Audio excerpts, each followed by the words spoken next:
let me mute Steve out. We can hear him.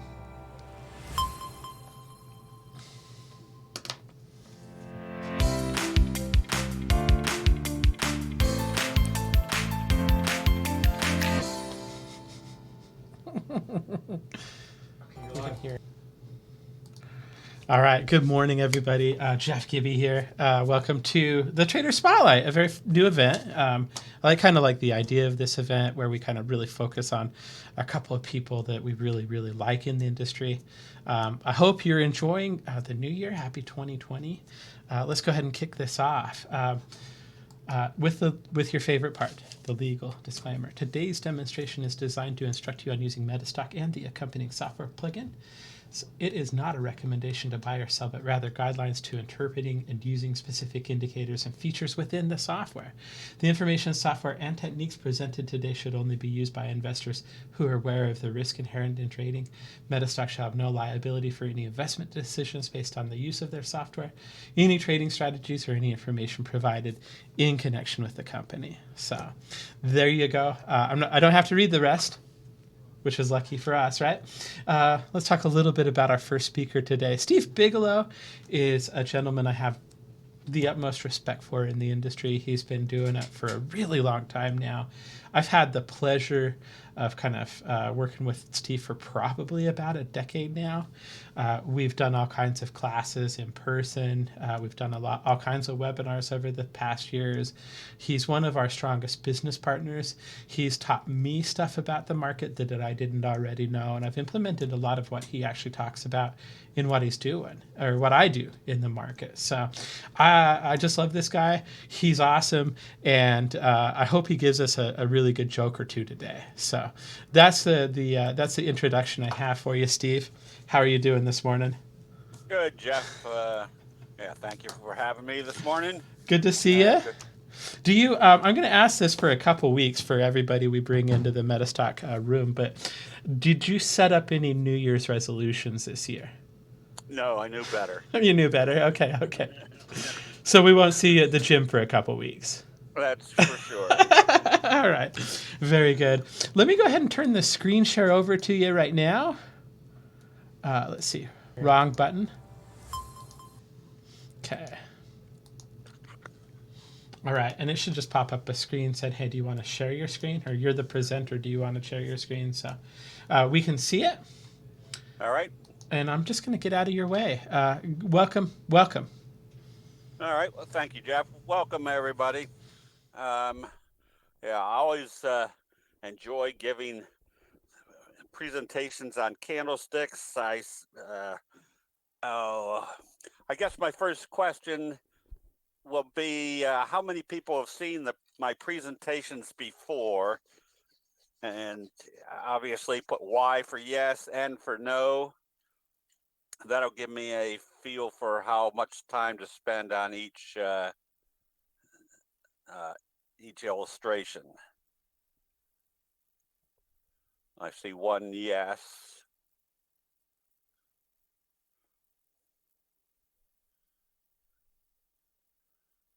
Anybody else? Not hearing. All right.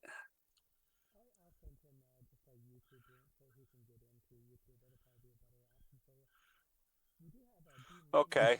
Well, we do have a couple yeses in. Yeah, it looks like half and half so far. Yep. All right. So I'll go back a little bit into That's my right. I have to history. make sure that I am like a stockbroker for hearable. 8 years back in the 70s. I hate to even say that. But I got out of the business because I realized that brokerage firms had no more idea about which companies, what stocks were going up or going down. I was constantly looking for analysts that knew what they were doing.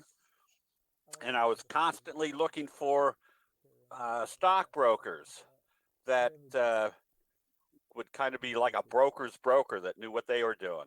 I eventually got out of the business because I realized that nobody knew anything more about what made prices go up or down than anybody else. But then somebody dropped candlesticks on my desk, and I didn't even look at them for months. because I figured anything as sophisticated sounding as candlesticks couldn't be very worthwhile. But somebody kept badgering me, and so I finally picked them up and I started looking at them, and I said, well, wait a minute, this makes sense. And the more I looked at it, the more it made sense.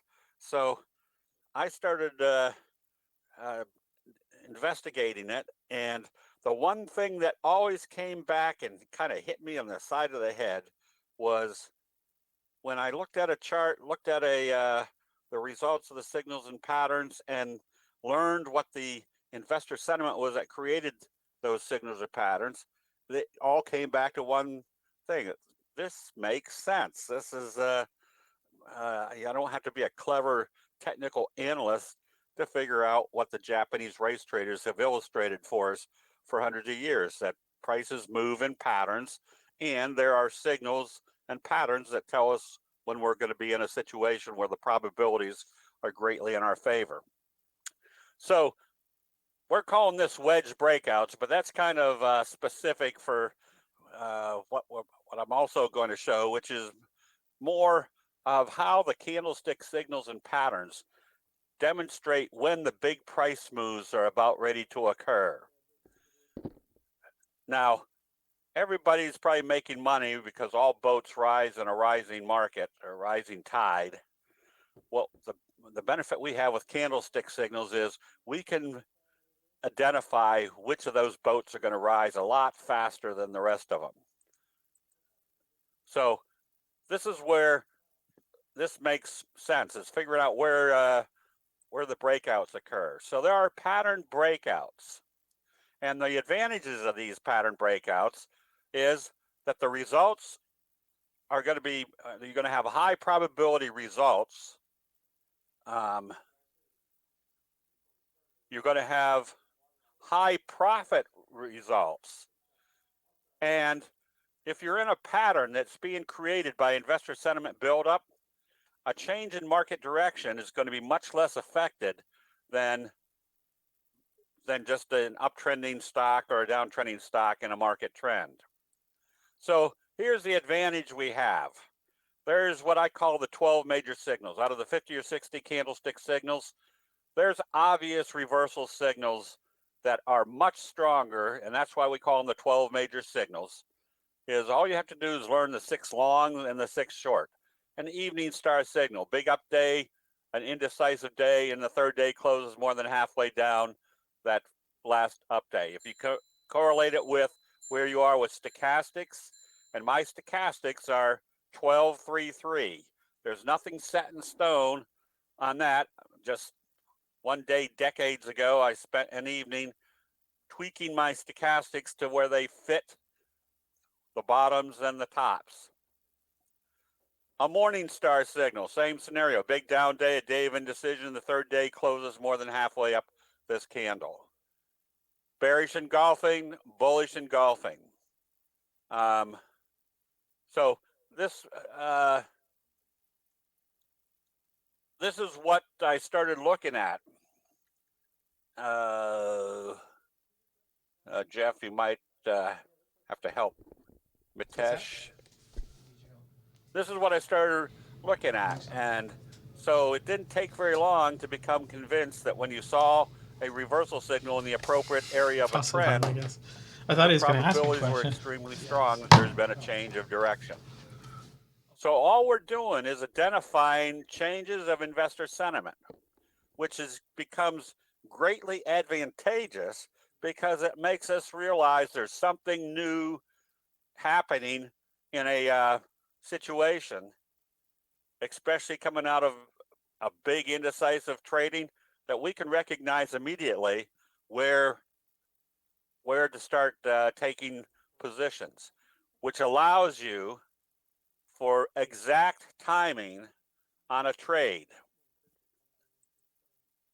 For example, and we're not I'm going to show a few other breakout situations before we get to the wedges. A fry pan bottom looks like a fry pan bottom. You can see how it's a rounding, indecisive trading, but look where the breakout occurs, right where the pattern started. And we also have the added benefit that it's doing it at a major technical level, like the 200-day moving average. I'll backtrack here a little bit. On my charts, you'll see a red 200-day simple moving average. The blue is a 50-day simple moving average. We have those on our charts, not because we use them to make our decisions. We have the advantage of seeing what the investor sentiment is at those levels.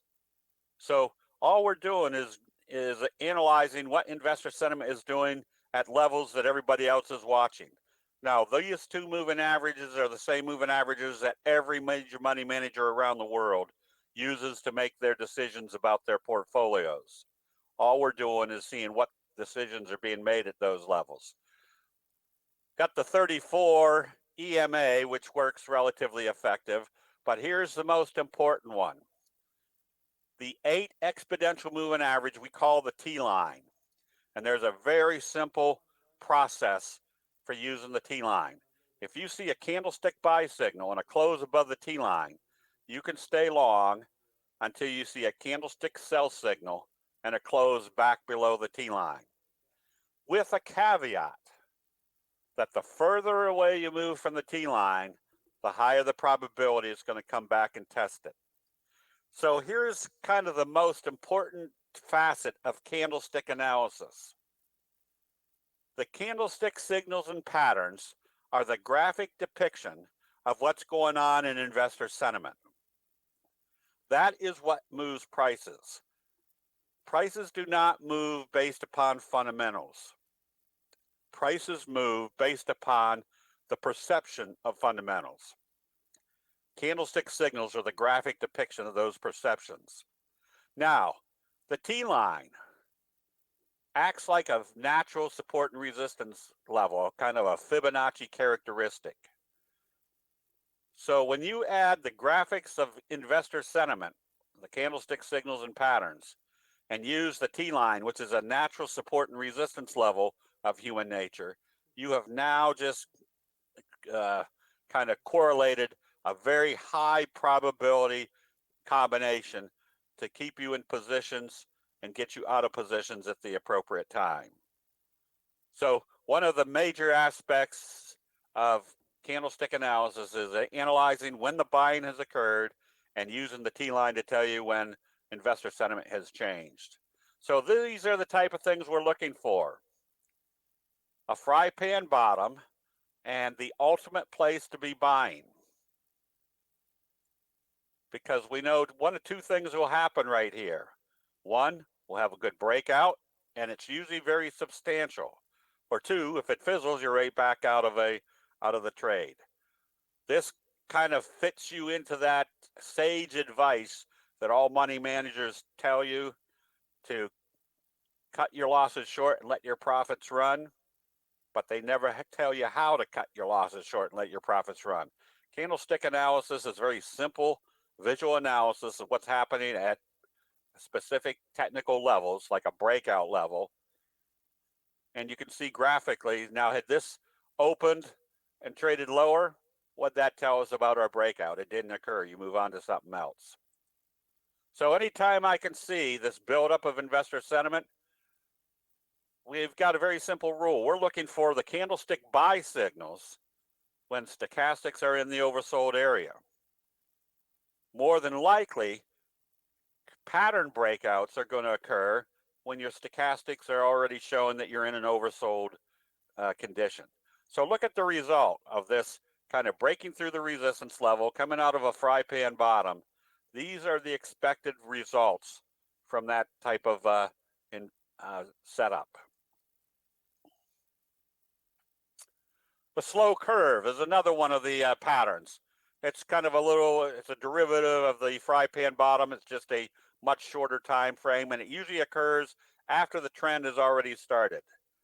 You can see how investor sentiment came up to this resistance level, did a bearish signal. This is what we call a bearish left-right combo, one of your strongest reversal signals. But note what happened. When they pulled it back, what didn't they do? They couldn't close below the T-line. So back before candlesticks came along, if I sold here by some I don't know. Is the sound not coming through all right? Can everybody hear me all right?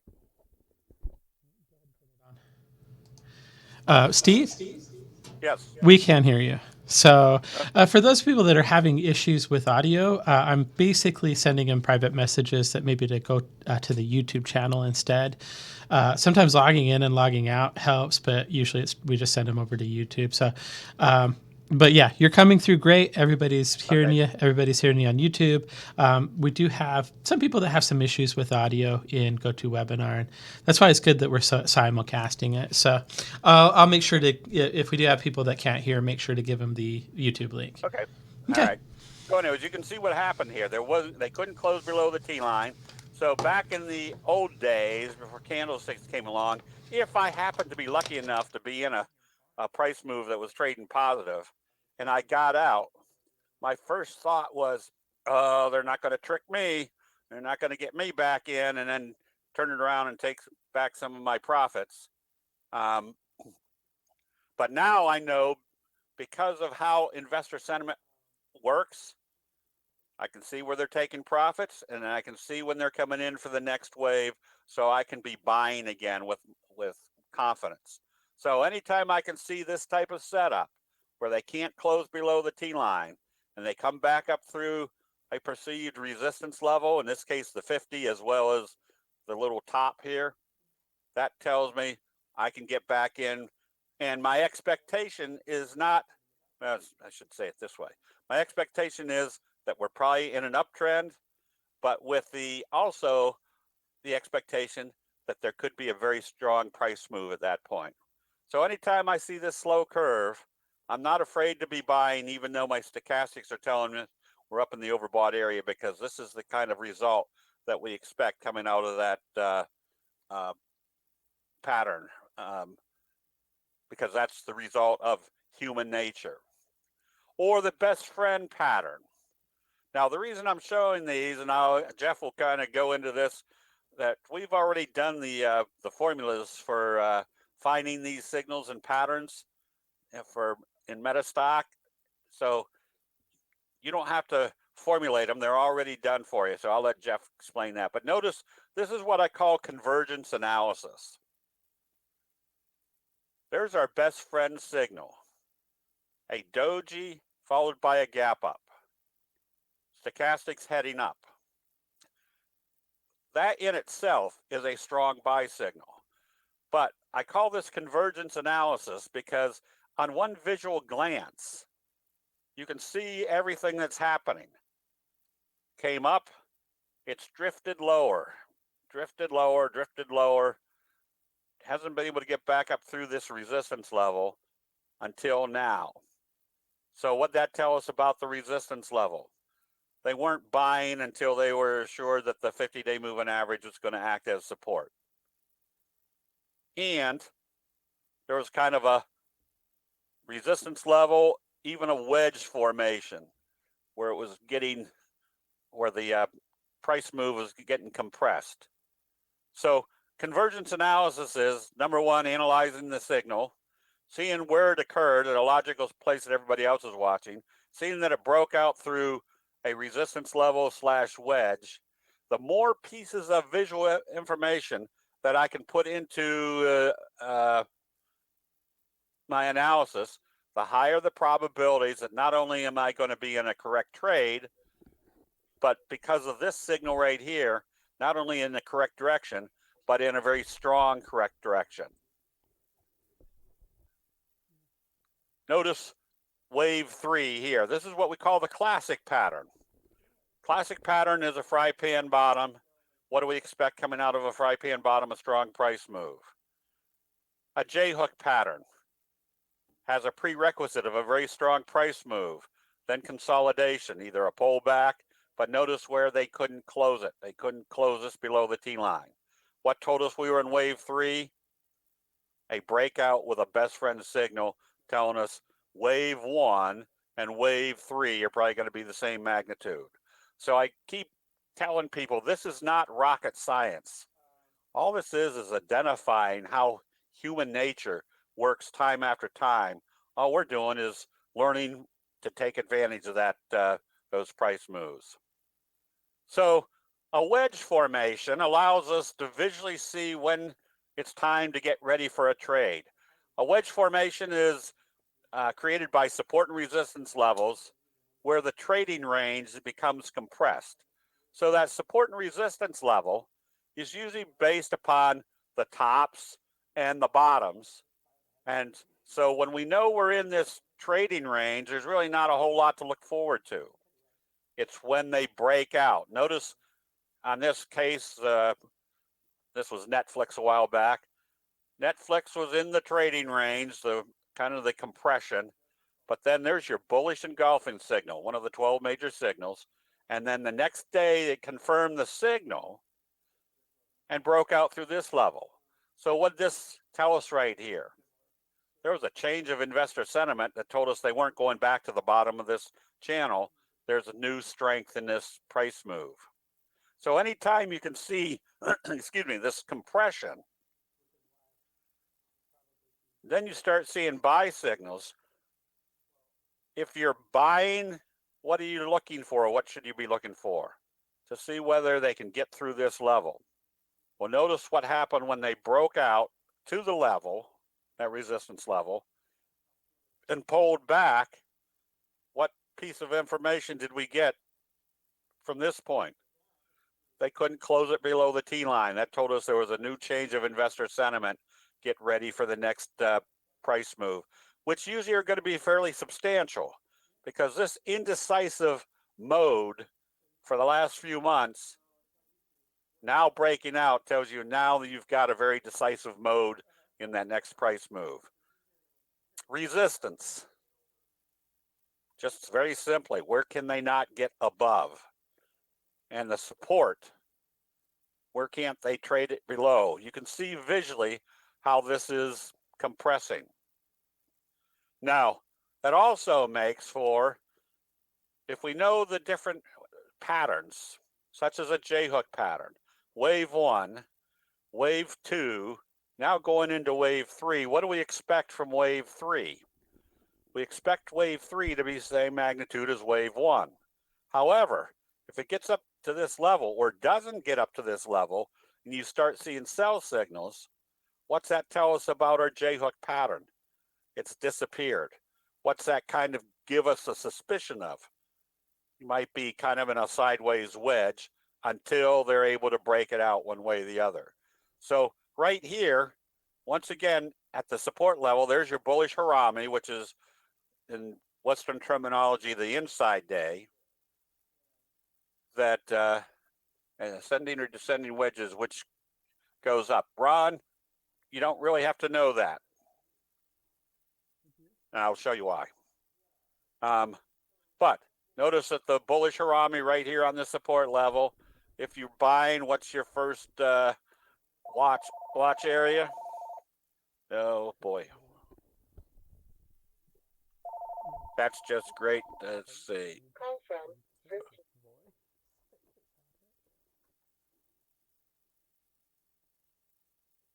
Sorry about that.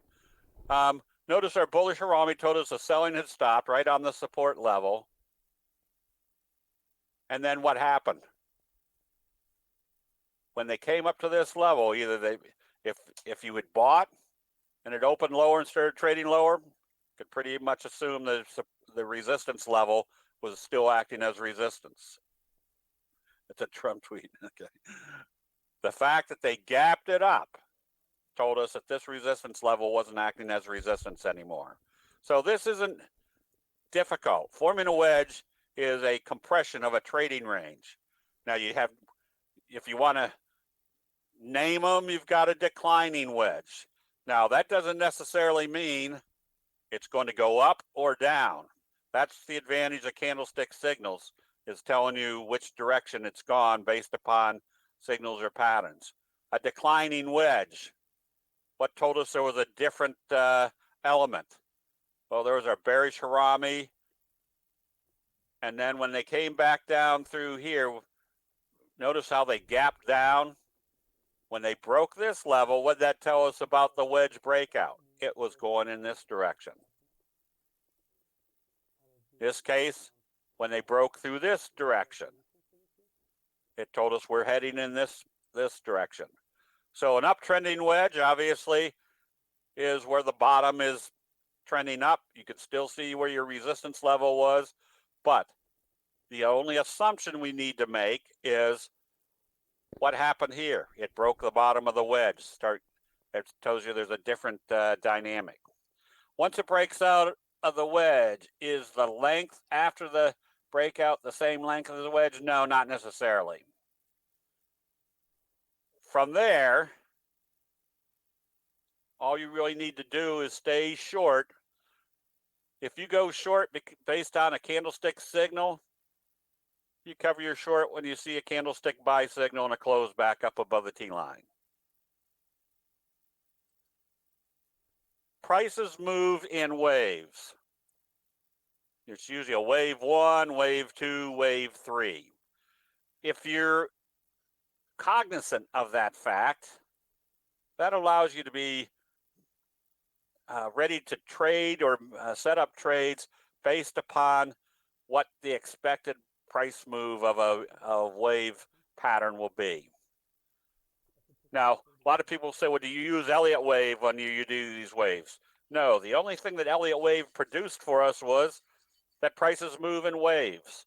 The advantage we have is seeing what the signals and patterns are at different levels to tell you when the next wave is occurring. So there's pattern expectations.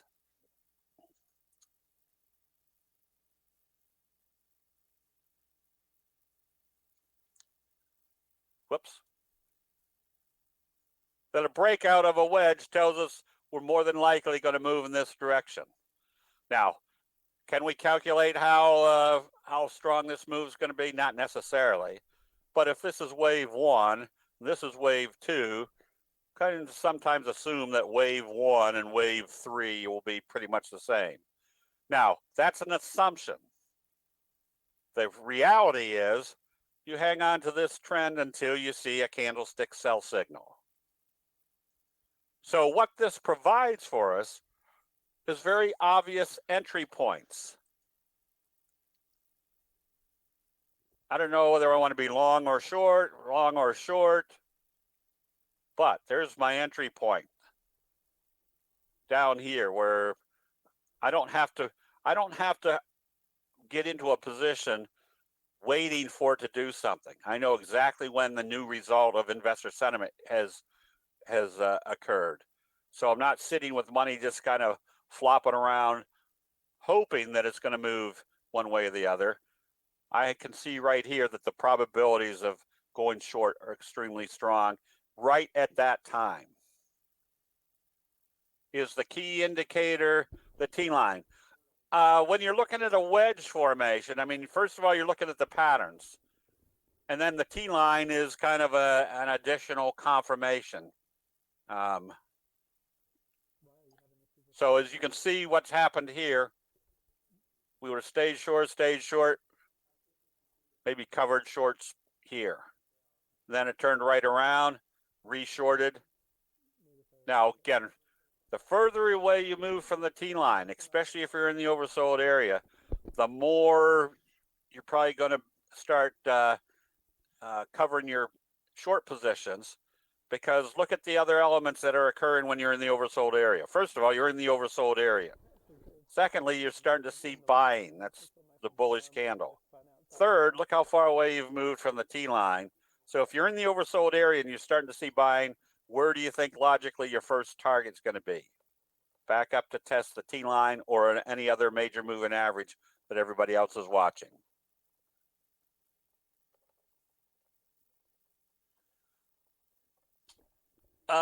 Don, wait and see. That's what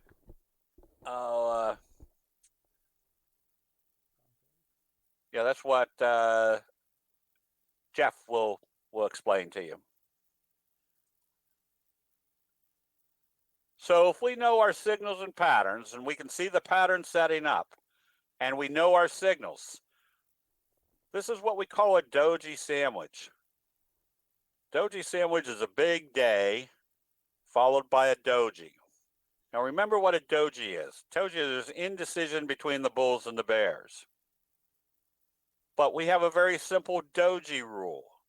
The price will usually move in the direction of how they trade after the doji, usually even after how they open after a doji.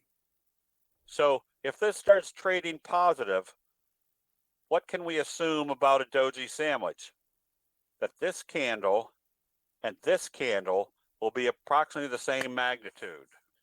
Now, if that's the case, if we can assume that this candle is going to be the same as this candle, what's that tell us about our breakout area?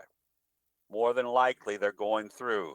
So you can buy with a lot more confidence knowing that doji sandwich is now in progress and it's likely to break out to the upside. So these are just simple little visual analytical factors that allow you to be buying here when everybody else is buying up here. It just gives you a visual alert based upon what human nature does time after time to allow you to be getting in earlier. Now, there's two advantages of getting in early. Obviously, if the trade works, bigger profits. If the trade doesn't work, if it came up here and failed, you could see that happening. You can get out of positions because you got in early and get out of positions flat or maybe slightly positive or with very small losses, knowing what to expect at this level right here that they should be going through it. This would have told me I can be buying because the wedge is now broken to the upside.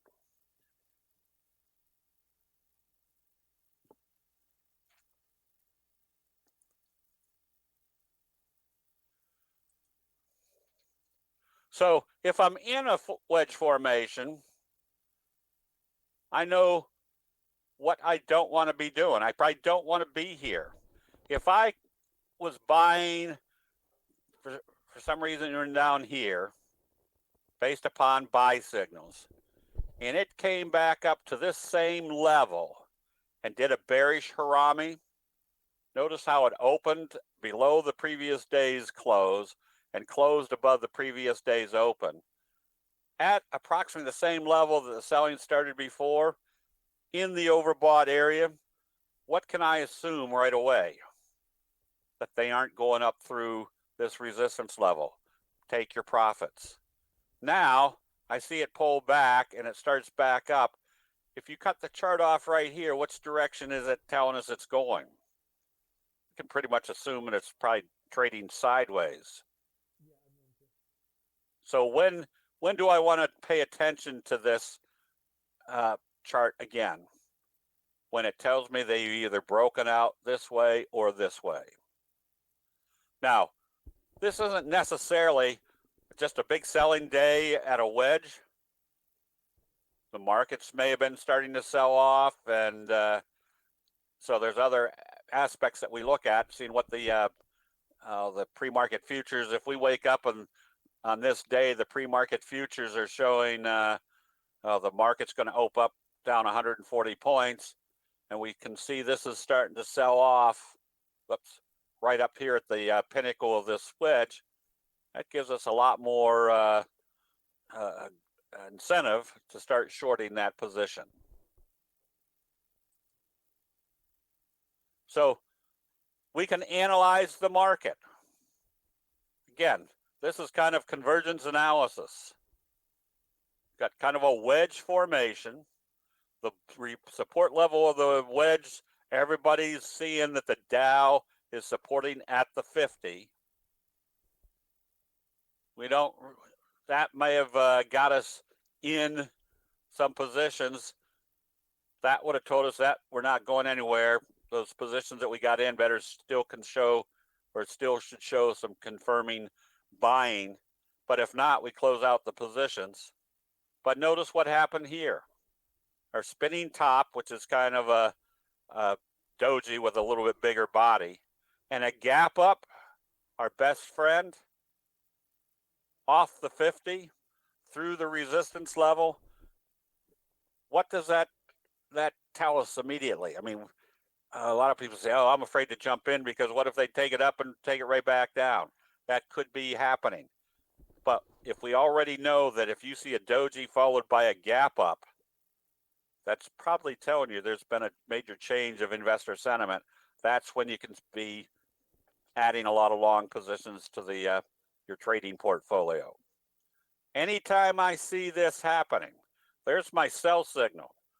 Look at our gap up. There's our sell signal. Was it time to buy? Not yet. Nothing has confirmed. Nothing has confirmed. But you can see what's happening. The compression is going on. Boom. There's where you can be buying. Now, if you're trading this stock and you're watching it and you can see there's a wedge setting up, but you don't have the time to sit and watch it all day, you pick a spot that says, well, if it trades up here, let's put a buy stop in. Because if it trades up here, it's telling me we broke out. So at least now you have the analysis of what should be happening from this level. Now, if all of a sudden it went this way, not hurt. But if it broke through, you knew that this wave right here was probably going to be the same magnitude as this wave right here. Again, this is not rocket science.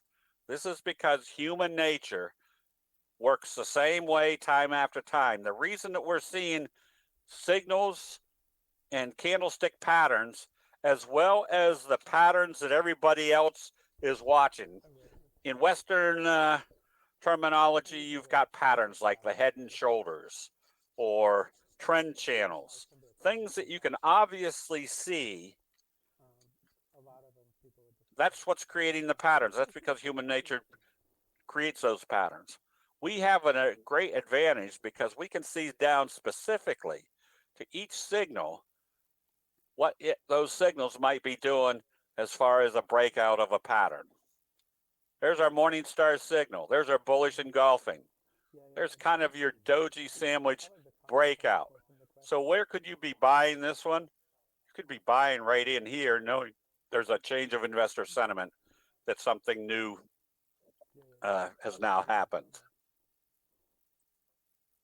So again, the formation of the wedge is not anything difficult. All you have to do is kind of see the support and resistance levels compressing toward each other toward a point. Now, you use that information with candlestick analysis to find other breakout situations. This is what we call the scoop pattern. Basically seeing a handle of a scoop, it pulls back, there's your scoop. There's our left-right combo. So those are the formulas that we have on MetaStock that you can put right into, and I won't go into it, but I'll let Jeff explain it. But if you put your searches in, we know that the left-right combo, doji followed by a bullish engulfing signal, is an extremely high probability reversal, number one. Number two, the results are usually pretty strong. So if we're looking at a scoop pattern, there's the handle, there's the scoop, there's a left-right combo that started the scoop, which tells us there's probably more upside. We know if the scoop breaks out that there's a slingshot effect. So essentially all we're doing is identifying a pattern that tells us that we've got an extremely strong, not only directional move, but a very strong directional move. So anytime I see something like this, again, there's a left-right combo. This is my expectation. So now the next question always is, well, how long do you hold on to this? Very simple. You stay long as you don't see a sell signal and a close below the T line. I used to, I'll just put it this way. Before candlesticks came along, I was the worst investor in the world. Where the Japanese rice traders kind of illustrate what happens at the top. The most people buy at the top. Most people panic sell at the bottom. Well, looking at candlestick charts, I could identify, yes, I'm the one that was selling down here, or I was buying up here. I was always asking myself, how come when everything looks good and I start getting people into a position, it turns right around and goes the other way? Well, that's because that's what what human nature does. As a stockbroker, I would say, oh, we're buying whatever this is, Situ. And they'd say, well, I'm going to watch it for a while, which I could never understand. If it goes up, they didn't buy it. If it goes down, they don't buy it. So I would, I was the, myself, I was the person buying up here because everything looked rosy. This was really great. And as soon as I'd buy it, go the other way. Well, once I realized I was doing exactly the opposite of what most people do, no, say that the other way. I was doing exactly what most people do, buying exuberantly at the top or panic selling at the bottom. I thought, well, maybe I just turned that around. And sure enough, it finally came to the realization that who's buying down here? It's usually the smart money. Who's selling up here? It's usually the smart money. So just as an ego factor, I wanted to be with the smart money. But the logic said, I want to be buying when the buy signals are occurring in the oversold area. I want to be selling when the sell signals are occurring in the overbought area. So this was Friday. SPCE, scoop pattern. You can see the flat handle. You can see how it pulled back. And what's the one thing that you could identify on this chart? They couldn't close it below the T line. Now you had that little scoop. This was Friday. Now, why is that significant? Remember what the markets did on Friday. They sold off. The benefit of identifying the patterns is multifaceted. First, it gives you a high probability that you're going to be in the right direction. Secondly, when the market is heading up, lots of stocks are going to head up. What we're looking for are the stocks that are going to move up a lot faster. So we know that a scoop pattern breakout is usually going to provide a very strong slingshot effect to the upside. So market sold off on Friday. This one is still trading up after it broke out of this scoop pattern. It can still be bought because we can expect at least wave 1 and wave 3 to be the same.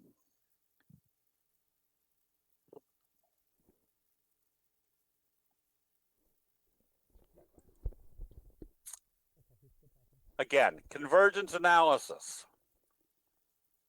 This is where you can add all or as many bullish factors into your analysis to not only improve the direction, but improve the probabilities that the direction is going to be fairly strong.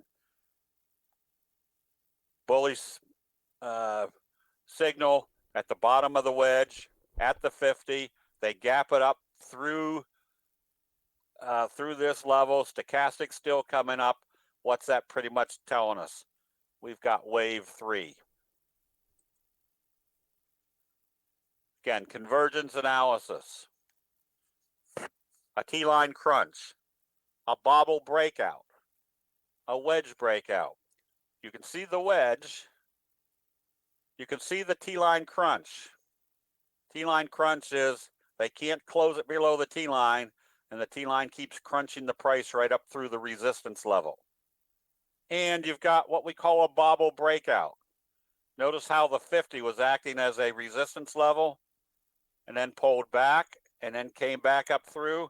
If you took the 50 out of here, you'd have a J-hook pattern, which is a high probability pattern.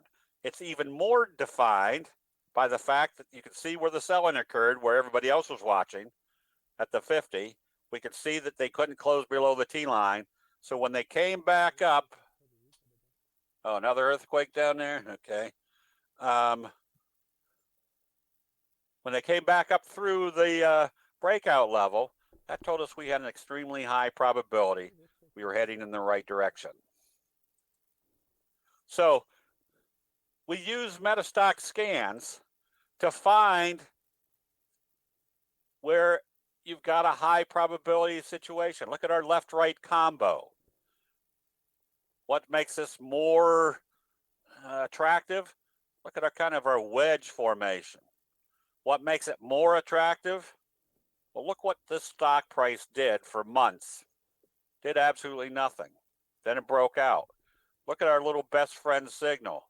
Something new happened in here. Then it consolidated. Now it's telling us the consolidation's over. What do we have that we could look forward to? Well, if we can consider this kind of a J-hook pattern, a wedge breakout, if this was wave 1, wave 3 could be very, very strong. Now, I say could be very strong.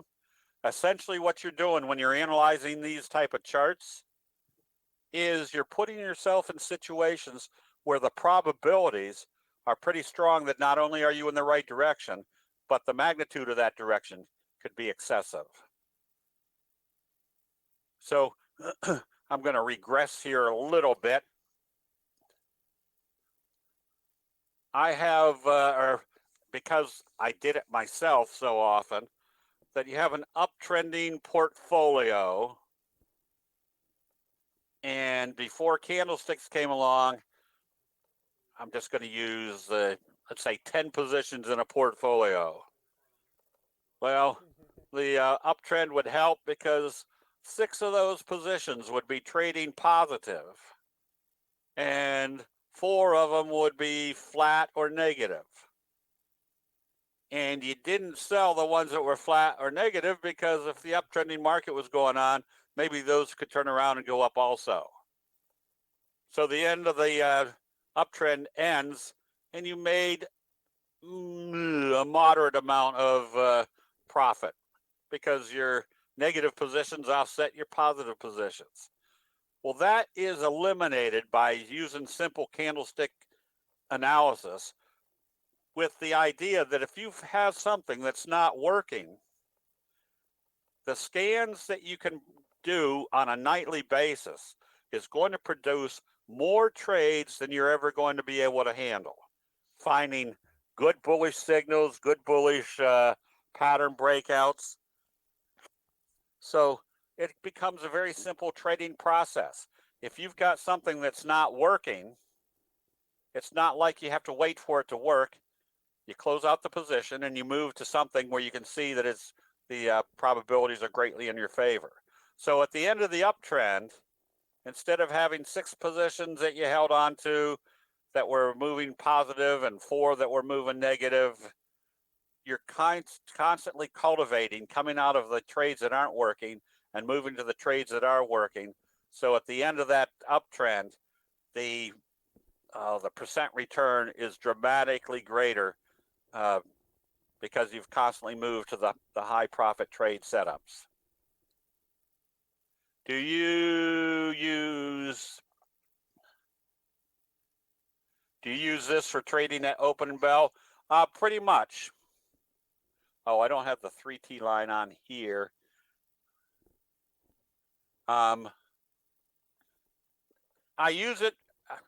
Let's say I'm getting ready to buy this stock on Monday because it's broken out of the wedge. It's done a left-right combo. I think it can move higher. Now there's a very simple logical way to enter this trade. If it opened at, let's see, at this level on Monday, what that tells us about the bullish strength? It's not confirming. If it's opening here, I'm getting ready to buy, and if it starts moving up, that's telling me exactly what's happened. They're confirming the buy signal. I want to start buying. Now, is that immediate? That may be 90 seconds, that may be 5 minutes, that may be 15 minutes, but I'm probably buying pretty early. Now, obviously, and this is all part of the common sense built into candlestick analysis, if I'm ready to buy, and on Monday, the pre-market futures are showing that the Dow is going to open up down 120 points, and the NASDAQ's opening up down 30, yeah, I'm not going to rush right in. I'm going to watch to see whether they're still buying this or whether it's being kind of stagnated because of the market. The 8 exponential moving average is the T line, yes. Then you have the 50, which is the blue line. The the red line is the 200-day, both simple moving averages. Now I've got the 34 EMA exponential moving average on here, but you can put whatever you want on these charts. The T line is one that works very effectively. If somebody says, hey, put the 20-day moving average on, and you put it on and it doesn't really do anything for you, take it back off. If you put something on and it's working, you keep it there. The underlying factor, or your most basic premise for analyzing a chart, is the signals and patterns themselves. Then anything you add to it should be enhancing the probabilities of those signals and patterns. So here was Pets on Friday, another scoop pattern. I don't know what this is. Oh, whoops. That's not supposed to be there. But notice the flat handle. Oh, I know what happened. That's the wrong chart. Pets was another one that was working well on Friday. GTT we recommended. We started recommending it from here. Took profits here. Then notice what's happened. Kind of your fry pan bottom. When it broke out through this level, what'd that tell us? Especially with the gap up.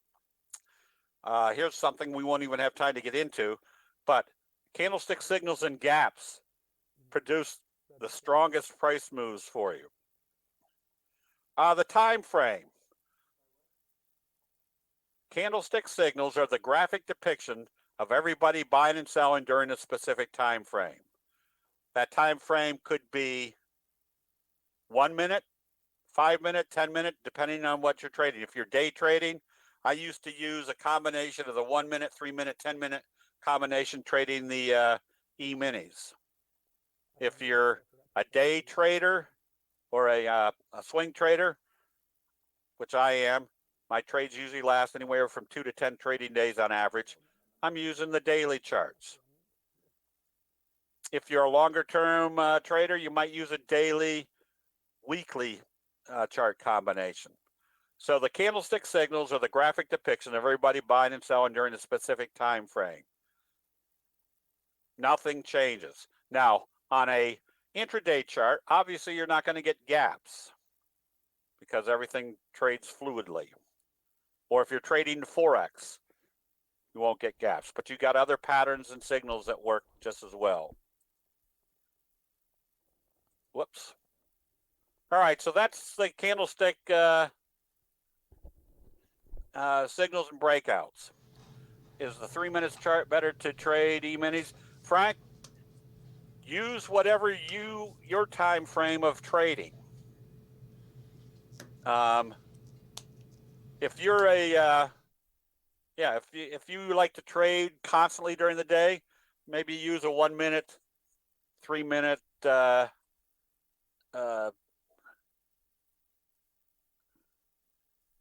combination. If you're trading the dollar, maybe using a 5 minute, 10-minute, 30-minute combination. Depends on how fast you want to trade each day. And then you can you formulate the charts that fit for your trading. I don't think we'll have time to. Okay. Oh, is this a wedge? It doesn't matter what you want to call it. First of all, you can see this rounding bottom breakout telling you this uptrend is still in progress. So the benefit you have from the candlestick signals and patterns and the breakouts is that you have a high probability of knowing which way it's going, number one. And number two, knowing that the magnitude of that move is probably going to be a lot stronger than just merely an uptrending stock during an uptrending market. Okay, I guess we've got a few minutes. I'll be glad to answer any questions that people have. All right. Thank you, Steve. That was a great job. We really I think one of the things Greg and I were talking about while you were going was how well people like your presentations. You do such a good job. So, but we do have a question that came in through YouTube. Yeah, Utah. Yeah. I'll be glad to answer that. One Life One Chance asks, is there any thoughts over why you prefer the 8 exponential over the 9 exponential? No, there's no reason whatsoever. Okay. Somebody, one of my first private training students who came down from Anchorage, Alaska and sat 3 days in front of the screen with me to learn candlesticks, went back up, and 6 weeks later he said, hey, put the 8 exponential moving average on, see how it works. If you think the 9 works better, put the 9 on there. If you think the 10 is simple, then again, the nice thing about candlestick charts is the signals and patterns are going to work. Whatever you add as an additional confirmation that it's working, use it. If you put the 9 EMA and it seems to work better for you, or you can see it better for some reason, use it. I use the 8, and again, the probabilities of a candlestick buy signal or close above the T line just dramatically improves not getting whipsawed in and out of positions. I continue to hold until I see that sell signal. So don't be afraid to try things that you think might add to your profitability. If it doesn't work, take it back off again. All right. Good answer. Good answer. I knew we were going to get the story of the ADMA.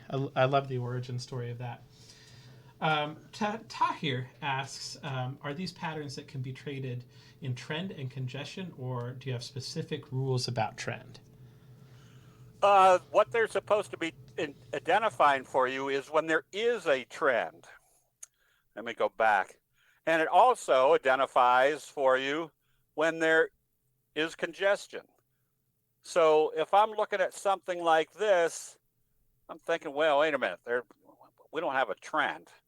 I don't want to pay attention to this. So a lot of people say, well, what happens when you trade at the T line and it trades up one day and trades below and then up and back? What's that telling you? It's telling me that they don't have any trend. Stay out of that position until you see a trend.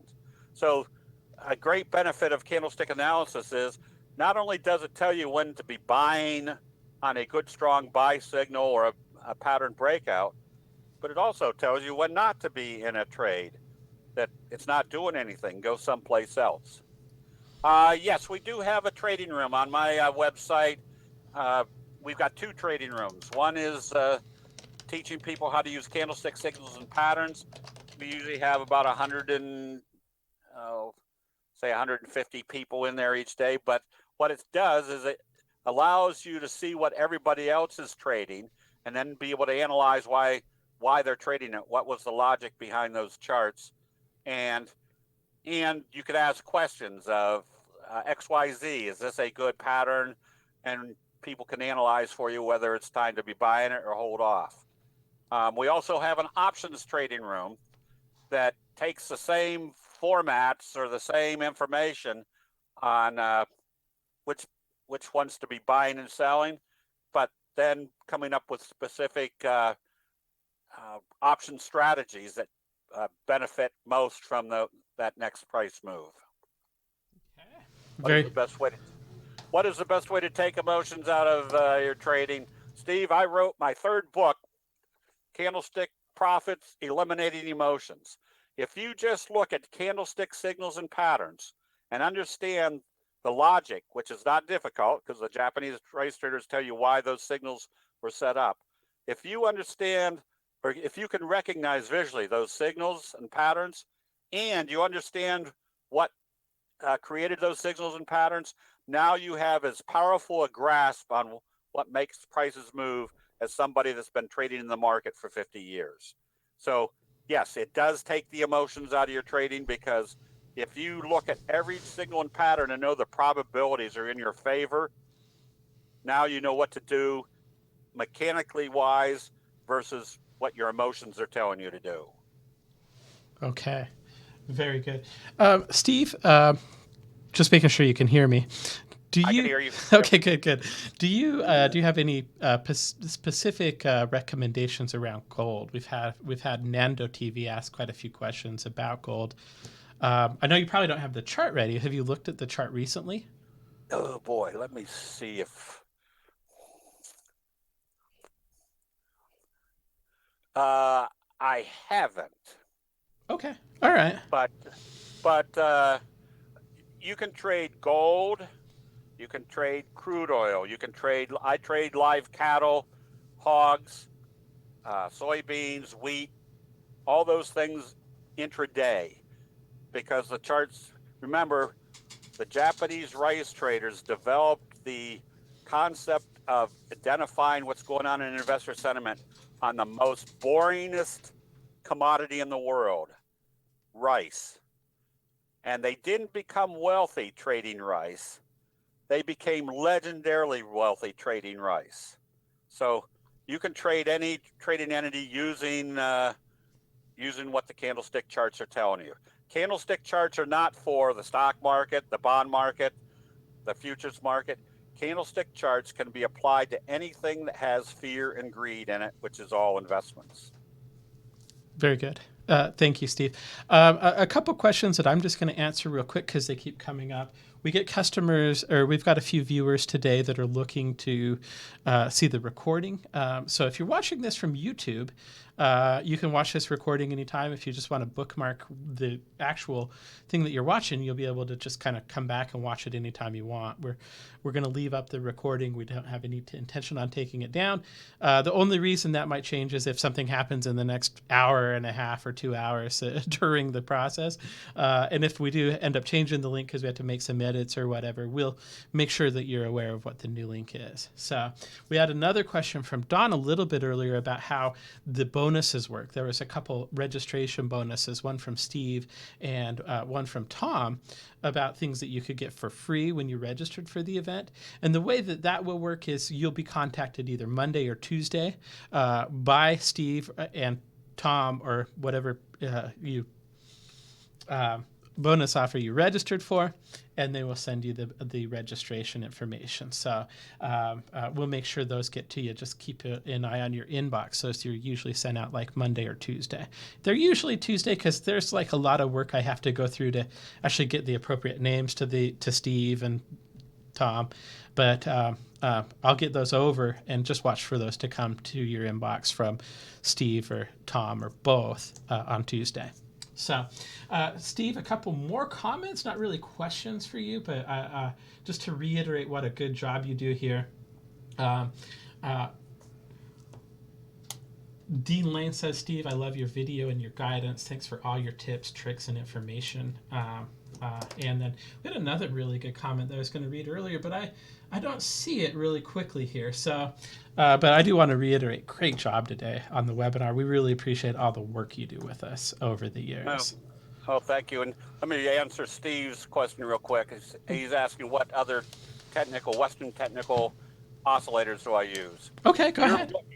You're looking at what I use. Stochastics and the T-line are basically it, and then the other moving averages. Because the most important factor as far as what's happening in a price move is the signal or pattern itself. That's the investor sentiment. So you can see that my charts are very clean. They don't have a whole lot of indicators on there, which means if you have something that you think works, add it. And if it doesn't work, take it back off. Ryan, I'm 31 years old. 6'2", dark hair, great looking. 6% body fat, right? That's right. I think I've got the 6% body fat of everybody here in Pittsburgh all in me. So. All Ryan, right. I'm 66 years old. I started using candlesticks back when I was in my 30s. So once again, I was the worst investor in the world. And when candlesticks came along, all I had to do was say, well, this is everything that I do wrong. So if I just turn it around 180 degrees, and it was hard. It was hard when everybody was saying, oh, sell don't stay out of this stock, and I saw a bullish engulfing signal. There's one basic factor of candlestick signals. They are the results of somebody making a decision, not somebody's projection, not somebody's future analysis. They are telling you exactly what people are doing right now. Now on Medicare, that's right. All right, Steve. All right, thank you, everybody. Thank you, Jeff, for the invite. Thanks again, Steve. We really appreciate it, and don't get offended when I boot you. I just want to make sure that the webinar doesn't get ended. So that's right. Okay, great. All right. Thank you very much, Steve. We really appreciate it today. As we're kind of getting set up, I'm going to talk a little bit about Chris Williams' question as I kind of get my screen shared back here, and let's see. Let me go ahead and change the presenter very quickly. And we'll go ahead and show my screen, and we'll go ahead and kind of put it on here. Chris asks, is MetaStock a brokerage firm? No, we're not. So the nice thing about MetaStock is it's independent from broker firms, so you can use whatever brokerage firm that you want. Where we've specialized, and I'll talk about this a little bit more in my session after Thomas would, but where we specialize in helping you find the right trade at the right time, and get all the advice. We're the decision support. And unlike a lot of brokerage tools where you're playing with toys, it's software that we've been seriously developing for the last 30-something years. It's been rated #1 for 25 years in a row by the readers of Stocks and Commodities. We'll get a little bit more into how that works, like I said, in just a minute, but you don't have to fund a $10,000 brokerage account for us to get MetaStock. That's not what we do. That's not what our focus is. They say focus what you're good on. What we've really, really excelled in the last 25 years is decision support. So back to talking a little bit about Steve's stuff. And I know Thomas is ready to go. Thomas, I want you to know that we're going to end up starting you a few minutes late today. But I want you to know that just because we don't have like a huge schedule, this was meant to be a focused event. You'll be able to take whatever time you want to kind of talk. So don't worry about it. We'll get to you in just a second here. But I do want to talk a little bit about the patterns that we developed and designed with Steve to just kind of talk. I'm proud of him. You know, gosh, it was probably about 13 years ago.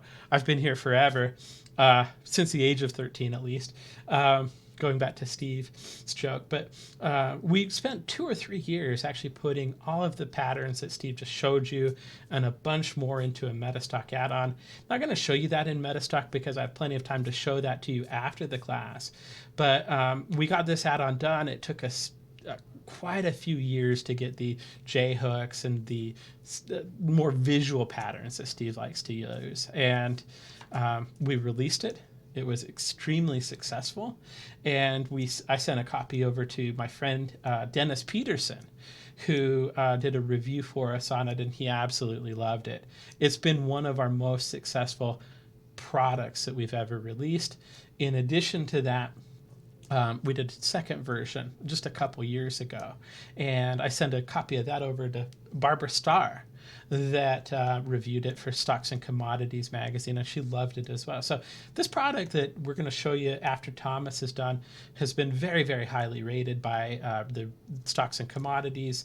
It's actually won quite a number of awards for being the best product for any platform, not just MetaStock, out there. And let me just kind of talk a little bit about what it does. We sat down and we identified like all of his major patterns. You can kind of see him here.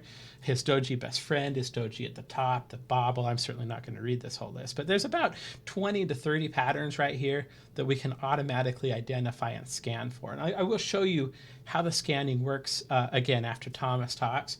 But in addition to that, we kind of give you commentary. Here's what you should be looking at. We set up your charts exactly this way Steve looks at it. And it's been extremely popular. It's one of my favorite products for MetaStock, and I absolutely love it. So, well rated. These are the multiple day patterns right here on this side that we identify. These are the single day patterns that we identify here at MetaStock. So here's a picture of how this looks on a chart. And we will spend more time on this, but you'll notice we've got a fry pan bottom. It's just identified for you. You've got your bullish engulfing and your bearish engulfing, You've got a bull kicker here. All these patterns are automatically identified. And you'll see over here that it's going to give you commentary. And again, I'll go into more detail on this. Going to try and kind of keep us a little bit on schedule, even though we do have the benefit of time today. In addition to that, you can scan for any of the patterns. There's like 6 explorations that are included. I'll show you how that works in a minute. You get an expert advisor, you get layouts, and you actually even get a training session included with this product. We offer it as a product that we sell from our website. You can go order it now. It's $499. As part of the Spotlight promotion, if you just want to get Steve's product, it's only $399. We do back that with a money-back guarantee. You can try it out for 30 days, see how you like it. You're going to keep it. That includes the bootcamp trending session, the trial of MetaStock, a 30-day money-back guarantee. And if you don't have a membership to Candlestick Forum, you'll get a 30-day membership to Candlestick Forum as part of that. So that's the product. You can give us a call. We can send you some more information. Like I said, at the end of the day, I'm going to go in and do a justifiable demo of this product, but we're proud of it. 800-882-3040 to talk to us if you want to. metastock.com/saleschat. You should trade with this program. It is awesome. The other thing that I'm really excited about right now that we're going to be doing with Steve starting on January 22nd is a comprehensive training class. So we're going to sit down with Steve. And like I said when I was introducing Steve, some of the best advice that I've got, some of the best things that I've learned have been with our decade-long partnership with Steve. A lot of the scans I run every day are looking for Steve's patterns, and I've learned so much about the marketplace. And so what I wanted to be able to do was put together some really good training content that we could have available, that we're going to make available as part of our Enlightened Master series. And so starting on January 26th, we're going to do a series of 4 webinars. In class 1, we're going to talk about powerful profits from candlesticks. We're going to go in and talk about the different indicators that Steve uses, how he uses them, and get really, really specific about that. In the second class, we're going to learn about the big breakout patterns that he uses. In the third class, we're going to do the most powerful top-ranked signals for MetaStock. And in the final class, which I'm actually kind of call this a bonus class, it's also on a Wednesday. It's also right after the market close, 4:30 Eastern time. I'm actually going to go in and do a full boot camp on how to set up your scans, how I use it, how to put it all together, and just make sure you're really, really comfortable. So this is a series of 4 classes that we're going to be doing. They're premium classes, and normally, like, how much do you pay for a bad trade? How much is a good trade worth to you? Because you can get education a couple of different ways. There's an expensive way and a cheap way to do it in the marketplace, right? Well, so what we've decided to charge for these classes on our website, and we're going to make these recorded sessions you can buy anytime you want to. We're going to retail them out at $6.99. We're going to do them live one time. So, and what we're going to do so you can get involved with that is you can buy them as a one-time cost for like $499, be part of our group that's asking questions and making the event good. Or if you don't have Candle Profit Strategies already, you can order it with Candle Profit Strategies for $6.99. I'm really excited about these classes. I think they're going to be amazing. And Steve does such a good job. So the phone number to do that is 800-882-3040, or you can visit us at metastock.com/saleskit. Okay. Mitesh asked a question that I'm going to answer really quickly. There's a place for a placeholder slide that didn't get added this morning, but I do want to kind of talk a little bit about this. I'm going to skip ahead because it's right here. Yes, we do cover Indian shares. One of the things about MetaStock is we power all of our data from Refinitiv, which used to be Thomson Reuters, which used to be Reuters. What you need to know in a nutshell about Refinitiv is it's one of the biggest data providers on earth. So they allow you to get data from the Indian market. They allow you to get data from the Australian market. We cover about 200 global markets. So we do have the data that you're interested in. And we do have a lot of people. We actually do have a lot of Indian customers. Every day I'm helping people in India get set up. So yes, you can absolutely use this in India. So one of the things that we're doing today is you can get the course. You can get value charts. Ken is going to come in and talk a little bit about the value charts add-on. It's another very, very popular add-on. You can get the Steve Bigelow training, MetaStock real time. You can get the Zenith market data and news. You can get all of this as one package for $15.97. So, and that'll include 3 months access. It'll include the 2 add-ons with the money back guarantees on it. It'll include that training that Steve and I are going to start in a couple of weeks. So if you want to take it, and again, I'll have a little bit more time to talk about that after Ken's done.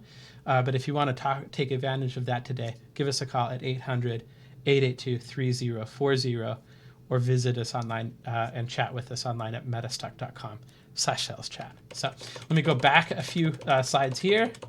Don't read ahead. And let's talk a little bit about Thomas Wood. Tom is a really, really good presenter as well. We released the value charts add-on last year, and people love it. So he does a really, really good job kind of coming through and talking a little bit about it. And that's what I have to say about Thomas. So let me go ahead and unmute. Let's go ahead and bring you in here, Tom. Hey, Jeff. Hey. I can hear you. You sound great. Good deal. All right. How's it going, man? I'm doing good. How are you doing today? Doing just fine. Happy New Year. All right. Happy New Year to you as well. I'm asking this to everybody that comes in. Did you set up any New Year's resolutions this year? Make more money. Hey, I like it. I like it. You're the first person that's actually said yes. So let me turn over the presentation screen to you. Alrighty, let me get screen sharing up. Okay. I see a lot of questions coming in. I'm going to answer those by chat when we get a second. So we can see your screen, Kat, and Thomas. Is there anything? I'm just going to let you go. Alrighty. Well, good deal. Thanks, Jeff. Well, hey, everybody. As Jeff just said, my name is Thomas Wood. I'm a partner at Basecamp Trading, also the director of trading operations. And today we're going to be talking about trading with value and momentum, specifically using the value charts add-on for MetaStock.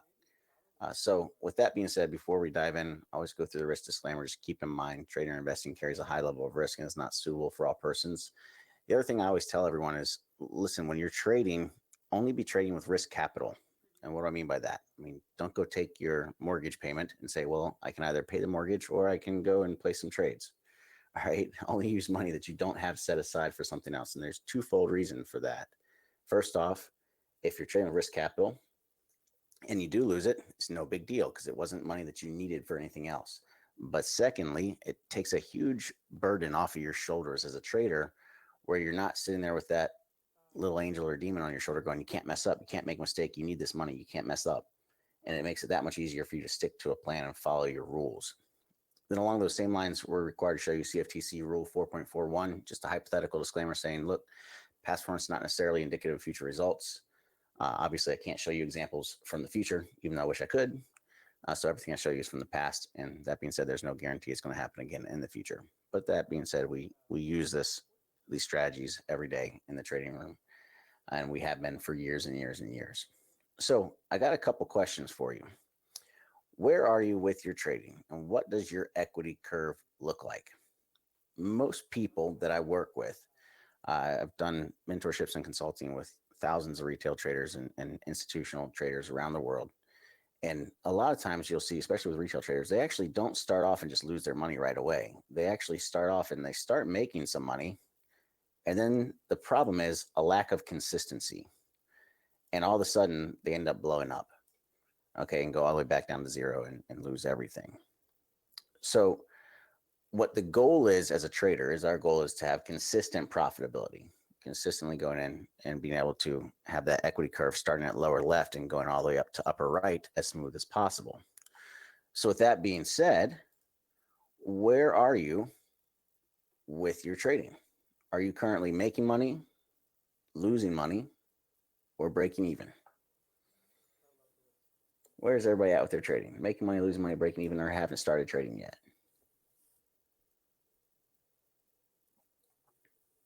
Okay. Yeah, we get a mix of a little bit of everything, but most people fall into these bottom two categories of losing money or breaking even. And that's okay. That just means you haven't crossed that bridge yet and you haven't learned the stuff that you need to learn in order to get to that consistent profitability stage. And let me show you what I mean when I say consistency. These are all traders that I've worked with. This is Michael, and then Dave, and then Sherry. These are all their equity curves showing the profitability. Okay. And you can see it's very, very consistent, steady, higher highs, higher lows on their equity curves, consistently bringing money, which is what our goal is as a trader, is that consistency where we don't have to come in and every once in a while you get that real big down day that just wipes out weeks and weeks worth of gains. Again, the goal here is consistent profitability over time. So before we dive into this a little bit more, let me explain a little bit, introduce myself and who I am, where we come from and all that. So my name is Thomas Wood, as I said before, a partner at Basecamp Trading, director of trading operations. And let me address a couple things right off the bat because I know they come up a lot. The first one is, Thomas, you're really young. I say, yeah, I'm pretty young, but I'm fortunate enough. I've been trading since I was about 13, 14 years old. And I've already spent more time trading real money than most people will in a lifetime. And the whole reason I got started in this industry, the other thing is that comes up is, well, Thomas, if you're such a good trader, why do you teach people how to trade? Why do you work with other traders? And in order to understand that, you have to understand why I started trading in the first place. So I got started in this industry. My dad's who got me into it. And he said, look, Thomas, you don't want to be doing this backbreaking work that I'm doing your whole life. If you want to have the freedom to do the things you want to do and have the ability to spend time with your family like you want and make the money you want to make, trading is the way to go. You don't want to be running a construction company. Well, when he first started trying to learn how to trade, he ended up losing hundreds of thousands of dollars following these quote unquote gurus out there that, in my opinion, really had no business teaching anybody how to trade. And I thought, you know what, that's not right. And I kind of wanted to become the exception to the rule and help people like my father learn how to trade consistently and show them that, look, you don't have to have a Harvard education. You don't have to be some Ivy Leaguer in order to know how to consistently take money out of the market. You just have to be disciplined, patient, have proper rules in place. All right. Now, with that being said, the only thing I've ever done in my professional career is trade for myself, trade for others, run a fund, and teach people how to trade. Now, why Basecamp Trading? Let me tell you a little bit more about us. Well, Basecamp Trading combined us partners. We have over 40 years experience in hedge funds and professional money management. We're a trading technology and education company. We have patented trading tools that have been featured in Bloomberg, CNN Money, Barron's, Money Show, Traders Expo, etc. I've done consulting with multi-billion-dollar funds as well as thousands of retail traders around the world. And one of my most proud accomplishments is I can say I've helped traders go from consistently losing money to literally running their own hedge funds. All right. So our goal is building profitable traders. And this, by the way, was a live event we did in September last year here in Raleigh. Had a pretty good turnout, but a lot of friendly faces. It was great to put faces with names, all the people we've been working with. But with that being said, our strategies work. These are broker statements. One's from on the left is from a fund we had in the past. This is showing $4.8 million in gains in a single month, up 7.6 on the year. The other one on the right is a broker's statement from an account I was trading, showing about 30-some thousand dollars in gains in a single day. Okay. So again, we are traders and our strategies work, and this is why we do this. So with that being said, what separates the professional traders from the 90%? Because we've all heard that terminology or that statistic that 90% of traders out there fail. Well, let me tell you, there's three big things that professional traders do a really good job of that losing traders or inconsistent traders don't necessarily do a good job of. Number one is maximizing profits. Okay. And what do I mean by maximizing profits? Well, most traders are leaving money on the table. How many of you have gotten into a trade? You were up $100 or you're up $200 and you go, oh, great, I'm up. And you took your profits. You got out of the trade and only to turn around and look back an hour or two later or a day or two later, and you could have made 3, 4, 5 times that much. So you're not maximizing the potential from each trade. I always say Most traders are kind of exactly backwards with the way their thinking goes with trading.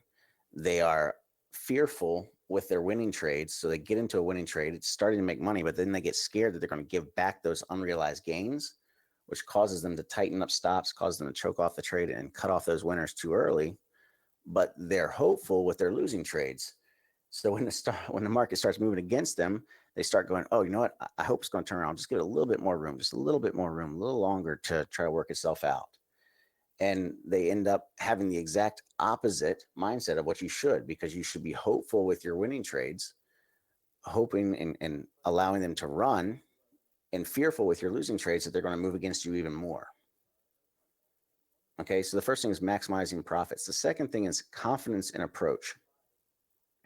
How many times have you looked at a trade? You look at the chart, you see the setup, you go, this is the opportunity I've been looking for. But then when it's time to actually click that button and buy or sell, you're afraid. You get scared out of it and you don't do it. Only sit there and watch it run your direction. And you go, shoot, I knew I should have gotten in there. And then you jump in late. Now you're trying to play catch up. You can jump in late and start chasing it, only to have it immediately turn against you right after you get in it, because now you're in the tail end of it, so the beginning of the move, and have it move against you. That comes from the lack of confidence in their strategy. And then the last thing is consistency. And it's not just consistent. I know it says consistency in gains, but it's not just consistency in gains. It's consistency in losses. Like that equity curve I showed you earlier from one of my students in the past. Most traders, they start off making money, but they don't have the consistency. And they'll end up having blow up days like this, where the consistency in their losing trades is not there. And when most people come and ask me, they say, Thomas, what win percentage do I need? It's not necessarily a win rate that you need. That's only half the equation. You're really asking the wrong question. It's not what win percentage do you need. It's what balance between reward risk and percent win do you need? Because you could have a strategy that's a 33 or 34% win rate that's a 4-to-1 reward risk, meaning you make 4 times on your winning trades what you lose on your average losing trade, and that's a really good strategy to trade. Or you could have a strategy that's a 60% win rate with a 1-to-1 reward risk, and that's a good strategy to trade. So it's all about that balance. But the big thing is, once you have that balance, you have to stay consistent. And consistency in your strategy is what leads to that smooth trending equity curve from lower left to upper right. Okay, so what are we going to be talking about today specifically? Well, we're going to discuss the 3 components of trading. We're going to talk about understanding the fundamentals of objective value. What do we mean by objective value when we say that? We're talking about how to read the value charts indicator. What is it doing? And we're going to talk about intro to value range trading. So today we're going to cover this, but you got to understand that it really is not going to, you're not going to know everything by the end of a 1-hour webinar. Okay, so it takes time. Be patient. I always tell people that most traders overestimate what they can do in a year, but drastically underestimate what they can do in 5 to 10. Okay, now the other thing I want you to keep in mind is what we call the law of diminishing intent, or LODI. And this applies to more than just trading, but specifically, it also applies to trading and learning how to trade. And that is, we always start off with the best intentions, right? But as time goes on and we procrastinate, we keep putting off making a change, the probabilities of us following through and the amount of effort and energy we're going to put into it steadily decrease. So if you decide, okay, it's time to make that change, it's time to take that step, go ahead and do so. Don't keep putting it off. Don't be afraid of diving in and actually making that commitment. Okay? So let's talk about the 3 components of trading here. So before we dive into what those 3 components are, let me ask you another question. What is the first feeling that you get when you are about to place a trade? And these are the answers I typically receive from people. Anxiety. They start getting anxious because, oh goodness, I'm about to put my money on the line. Or uncertainty. You know, am I really sure this is a good setup? Or hesitation. Maybe I should wait for that better one. Maybe there's going to be a better setup right around the corner. They don't have that confidence. They don't have that consistency. Okay. Another big one is loss, disappointment, pain, and fear. And the driver of that anxiety, the uncertainty, and the hesitation is the fact that in the past, they've had those losing trades. They've felt that pain of losing that amount of money. They felt the disappointment of, man, I've been putting so much time and effort into this, but I have never made it. And that drives the fear. So you get afraid of having that happen again, those emotions kicking in and hitting you again. And this is really the hardest part about trading. It's not learning the setups, it's not sticking to a strategy, it's controlling the emotions and managing your emotions with your trading. So that's where having a good strategy or a good system and a strong back tested system comes out and helps, because it can help you control all these emotions and manage them. Okay, so the three components of placing a trade, there's three things we typically want to look at before we get into the market. The first thing is price. We always want to look at price, whether you're looking at candlestick patterns, whether you're using technical analysis. We want to know how the market is moving as a whole. The second thing we want to look at is the momentum. So how's the market moving? And we can use stochastics, we can use momentum oscillators, a lot of different tools we can use to identify momentum. But the third component that most people are lacking, that they're missing, is that value component. Are we actually getting in at an attractive level? So think about this. When you go to buy a car, you don't want to go out and buy the most expensive car that there is, right? What we want to do is we want to go buy an appropriate car, the same car at a good value, meaning below what the average price is, right? So when we're trading, we want to do the same thing. We want to make sure we're not buying in at the very top of the market. We want to buy in an appropriate value zone, making sure that market's relative to how it's been moving in a good, attractive value zone, fair value or undervalued or significantly undervalued. And let me tell you why this third component is so important. We actually had a hedge fund we were working with, and they had a system that they were running. And that system was consistently losing money. It was losing, I think it was about $30,000 to $50,000 on average per month. Okay, but they still believe that that system had a lot of potential. Well, we took that system, we added one more component to it. We added value and said, okay, from now on, we're only going to initiate trades when we are in an appropriate value zone. And that system for that hedge fund went from an average of $30,000 a month loss to an average of making $30,000 a month, all because we changed the entry parameters to make sure we add that value component. So we always want to look at price, momentum, and value, and then we can start placing the trade. Okay, so what are value charts and how do they work? Let's start talking about what the value charts indicator suite is. Well, value charts, they plot price in one of 5 value zones. Okay, fair value, moderately over and moderately undervalued, and significantly over and significantly undervalued. And it's pretty easy to understand. We color code it. So it looks something like this. Green is going to be fair value. Yellow is over and undervalued. Red is significantly over and undervalued. And we've had several PhD statisticians go back and test this. But historically speaking, we traditionally trade in significantly overvalued and significantly undervalued about 2% of the time. Okay. And then we're moderately over and undervalued about 14% of the time. And then 68% of the time, we're trading inside this fair value zone or an appropriate value. So if you think about it, when do we want to be buying a market? Well, fair value, it's like, all right, you're getting a good deal. It's fair. Undervalued, we're getting a better deal. Significantly undervalued, we're getting a really good deal. Where do we want to be staying away from buying a market? We don't want to pay too much compared to what the market's actually valued at. So if you look at this, we actually went and had this vetted. We have Value Charts Indicator Suite is patented technology. We had it vetted by 3 PhD statisticians. We had Dr. Abraham Weiner from University of Pennsylvania, Wharton School of Business, Dr. Eric Laber from University of Michigan, and Dr. Sheila Nair from University of California, UCLA. And all PhDs were in agreement that value charts was highly effective in determining valuation in dramatically changing market environments. And you can see here on the left, this is what it actually looks like on a chart, where we're plotting price ranging through these value zones. Okay, and it's set up as an oscillator like this below the price chart itself. But we can see where each part of the candle is ranging into fair value, over, undervalued, and significantly over and undervalued. All right, so when we're looking at it on MetaStock, this is what it actually looks like. Now, again, remember, it's roughly 2% of the time significantly over and undervalued, roughly 13, 14% of the time moderately over and undervalued, and fair value is about 68% of the time or so. Okay, and this is what it will look like on a chart. We can see here, for example, we know way up here, we're significantly overvalued. So we don't want to be buying from here. And we know right here, the top of this price bar, we're significantly overvalued. And that's where you see these red dots showing up.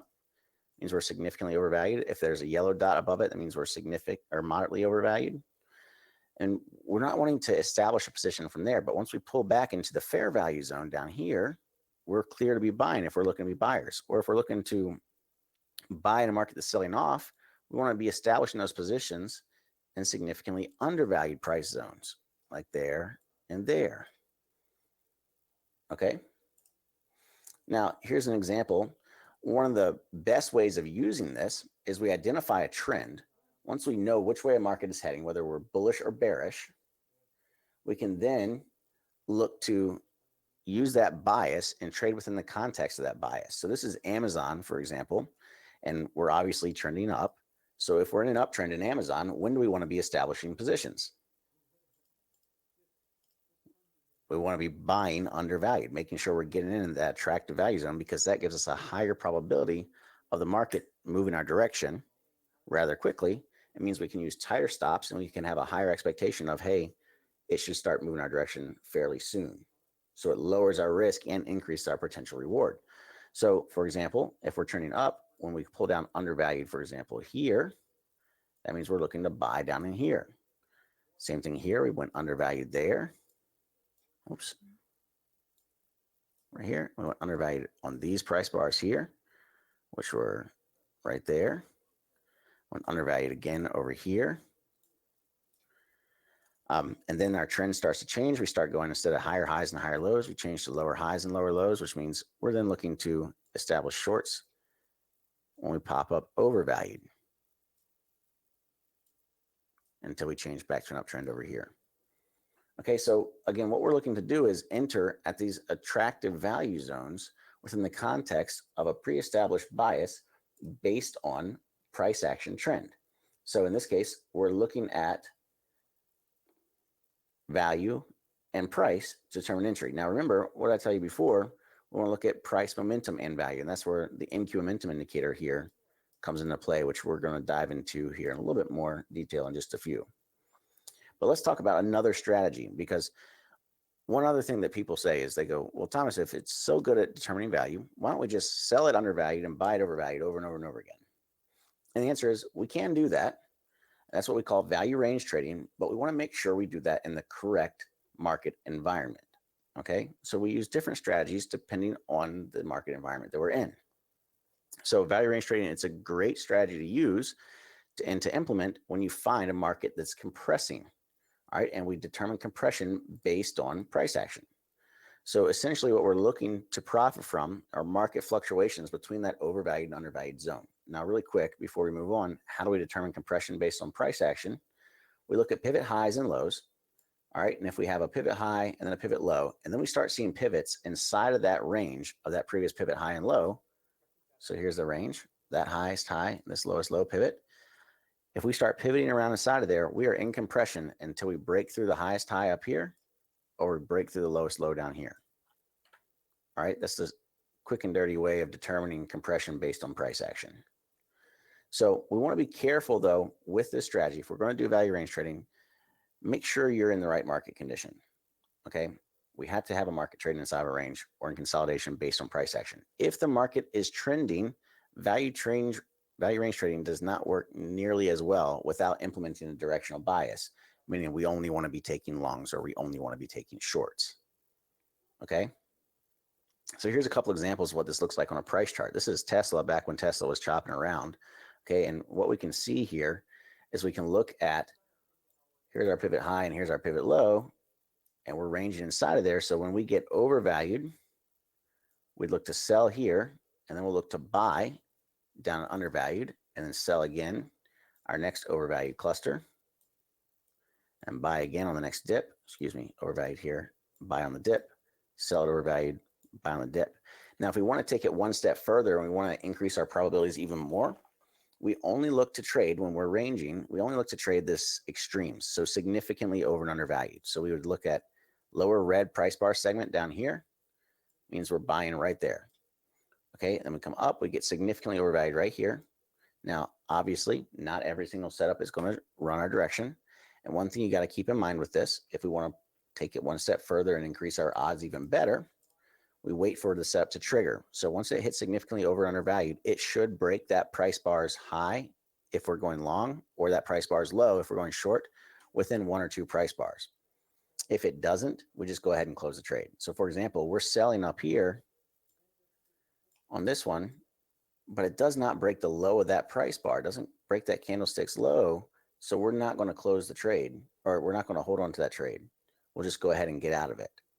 Okay, then we jump up again, significantly overvalued, and then we start to roll over from there and pull back again. Once more, we get significantly undervalued down here. Really quick, get that nice little pop up to overvalued. You're taking profits. And then once again, we get significantly overvalued over here. Real quick pop, back to the downside, start taking profits. So all we're looking to do is trade the extremes and that fluctuation between the over and undervalued value zones. Okay, here's another example. This is on Google Alphabet, and you can see once more, once we start, when we're in the trending environment, for example, here where we're going higher highs and higher lows, right? What are we looking to do? We have directional bias now. So we're going to buy on undervalued only. So we're buying down here, we're buying here, we're buying here, we're buying here. Again, because we're implementing directional bias and we're closing every time we hit overvalued, every time we hit overvalued. All right, and then what happens? The trend changes. We stop going higher highs and higher lows. Instead, we start going lower highs and lower lows here. So we start trending down. So what will we look to do? We're going to now be looking to sell overvalued. Sell there, sell here, sell here, on the way down. And again, we'll take profits as soon as we hit the opposite value range. So we're selling overvalued, buying undervalued, selling overvalued, buying undervalued. Okay. And then when we're in compression, when we do not have a trend, we're looking to trade the extremes: significantly overvalued, significantly undervalued, significantly overvalued up here, significantly undervalued down here.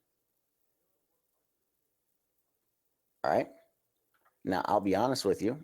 Personally, my favorite way of trading with it is getting that bias, finding a well-established trend, and just having a high probability entry within the context of an existing trend, where I know I'm getting in an attractive entry, where it has a higher probability of moving back my direction from where it was. All right. Now, one of the great things about MetaStock specifically, and what we've done with MetaStock, is we can set up value charts indicator to have expert commentary on current market developments. So you can turn this on or off via your MetaStock platform and use the tool when analyzing current happenings to help identify the potential trade setups and market bias. So if you're not really sure which way to be trading it, you can just look at the expert commentary and it will break it down for you. Okay, so we have kind of the current price bar information in section 1. What's going on? Here's the high, the open, the close, the low, etc. Then we have in section 2, current value charts analysis. So what are the intrabar value extremes? What's the value chart's value at the close? So this is a value chart's buying opportunity. Conditions indicate this market's momentum is gaining at the same time that its relative valuation is still low. So it's analyzing not just value charts, but it's also pulling in the momentum. And it's going to start giving us directional bias based on price momentum and value. And then section 3 gives us the considerations. So what do we want to be doing? Do we want to be buying, selling, or holding this market? So we can say, well, buying now would likely be at a fair value relative to its own price action. Selling now would likely be a fair value. So it's in fair value. And then it's saying, consider waiting for the price to move beyond fair value when we have a bias, whether or not we want to get out of the trade. Now, Cecil, you said, do you use stop losses? 100% of the time, yes, use stop losses. Always use a stop. Stops typically go beyond the previous swing high or low, or beyond the previous price bar's high or low. Okay, but again, one of the biggest things here with MetaStock specifically that I really love about this platform is the fact that we have built in the expert commentary. So you're not you're not alone. You can pull it up and get that hand holding if you need it. All right, so let's talk about trading momentum and value. So remember we said there's three parts to place in a trade: price, momentum, and value. Now that you kind of understand a little bit about what value charts are and how we're determining value by objective market valuation rather than subjective. So instead of saying, it's my opinion this is undervalued, we're saying based on historical price movement, based on historical price action, we know it's undervalued. So again, objective rather than subjective. Now let's talk about adding momentum into this. So we have now all three components of placing a trade, and we can get very high probability trade setups. So when you get the value charts indicator bundle, you'll also get access to the MQ momentum indicator. And this is a momentum oscillator. It is set up similar to an MACD, but it's different algorithm. Momentum oscillator, we use it for determining the strength of a move. And one way of using the momentum oscillator is really for looking at tops and bottoms using divergences where price and momentum are no longer in agreement. Now, when it's plotted on your chart, it looks just like this. All right, we have a couple different pieces to the indicator. We have indicator lines here, fast and slow lines, and those tell us kind of the trend of the momentum, whether or not momentum is trending higher or lower. And then we have the histograms, and the histograms are telling us the strength behind each move. So we can see there was a lot of upside strength here on this set of histograms. There's very little downside strength here when the market started to sell off. And then a lot of upside strength here, a little bit more downside strength, but then a lot more upside strength. So we can tell kind of fluctuations between buyers and sellers and how much force is behind each move of the market based on the height or the depth of the histograms. Okay, so when we start looking at this, we can look for divergences here. And this is what a divergence is. A divergence occurs when price and momentum are no longer in agreement. Now, once again, this is Apple. And what we can see here is Apple's trending down. Down, we're going lower highs, lower lows in price, right? And then we look at our momentum. Momentum's going lower highs and lower lows as well until we get down to this very bottom piece here. And what do we see happen? So we have low number one, and then we have low number two. And what has occurred between those two lows on our momentum? Price is still hitting a new low. Momentum is now putting in a higher low on both our indicator line and on our histograms. You see this? So we have strength coming in from momentum. We have a lack of selling strength on momentum, more buying strength on momentum, but price action is going down. So they're diverging. They're no longer in agreement. Yeah, you're saying it looks similar to an MACD. You're 100% correct. It's set up similar to an MACD, but the algorithms are different. So it doesn't match an MACD. Okay. But it is a momentum oscillator. So when we see that occurring, that tells us that this down move number two over here, does not have the force that down move one had, and that will often lead to either consolidation or, if we can break through this middle pivot high, a full-blown reversal. So in this case, we do end up breaking through that middle pivot high, and you can see our momentum starts to trend higher, and our indicator line starts going higher highs and higher lows, and it starts confirming this price action as the price action starts going higher highs and higher lows. So ideally, when we're trading, we want to see momentum confirming the price. Now we can take this one step further, and we start adding the value component back into it as well. And we can start looking for divergences, for example, right here, where momentum starts weakening, and you also see our value starting to weaken. Because remember, value charts are an oscillator as well. So we can start seeing confirmation from both value and momentum. And that starts giving us very, very high probabilities of a setup or market playing in our direction. One of the things I always tell people is it's not just what's the one best setup to trade. Because that's what everybody asks is, Thomas, what's the one setup? If you could focus on one setup, what setup would that be? It's not just one setup that we focus on. It's confluence between setups. It's when we have several different things signaling at the same time that it should go one direction or the other. That's when we get a very high probability opportunity. So another thing that we've done with MetaStock specifically, and this is the only platform we've done this on, is we can combine both incrementum and value charts indicators to identify potential entries and actually call these out on the chart for you. So we have it set up in MetaStock version of value charts to call out potential buy and sell signals that are generated when markets start getting extended based on value, but they have opposing momentum signals. So we're saying, okay, this is overextended to the upside. We're overvalued, but there's no upside momentum confirming that overvalued. And that starts looking like this. You can see we have VC sell, for example, here, VC buy down here, VC buy here. We have neutral bearish pressure coming in up here, neutral bullish pressure coming in here and here, neutral bearish pressure right at the top there. And we get the pullback, bullish pressure, and then a buy signal right down here, coming up when this bullish divergence shows up. And we start seeing neutral bearish pressure there. So we can start actually timing entries and having the tools call out potential entry setups based on the three components of placing a trade: price, momentum, and value. And it makes it really, really simple for you as the trader, because it will point it out for you. And then you can pull up the expert commentary and it will say, this is representing a good sell opportunity based on X, and it will explain why. So it can kind of teach you how to trade it as well as you're going. All right, and this is, by the way, IBM, for those of you wondering what market this is. And here's another example. This right here is, once again, that Tesla chart. We start seeing neutral bearish pressure over here.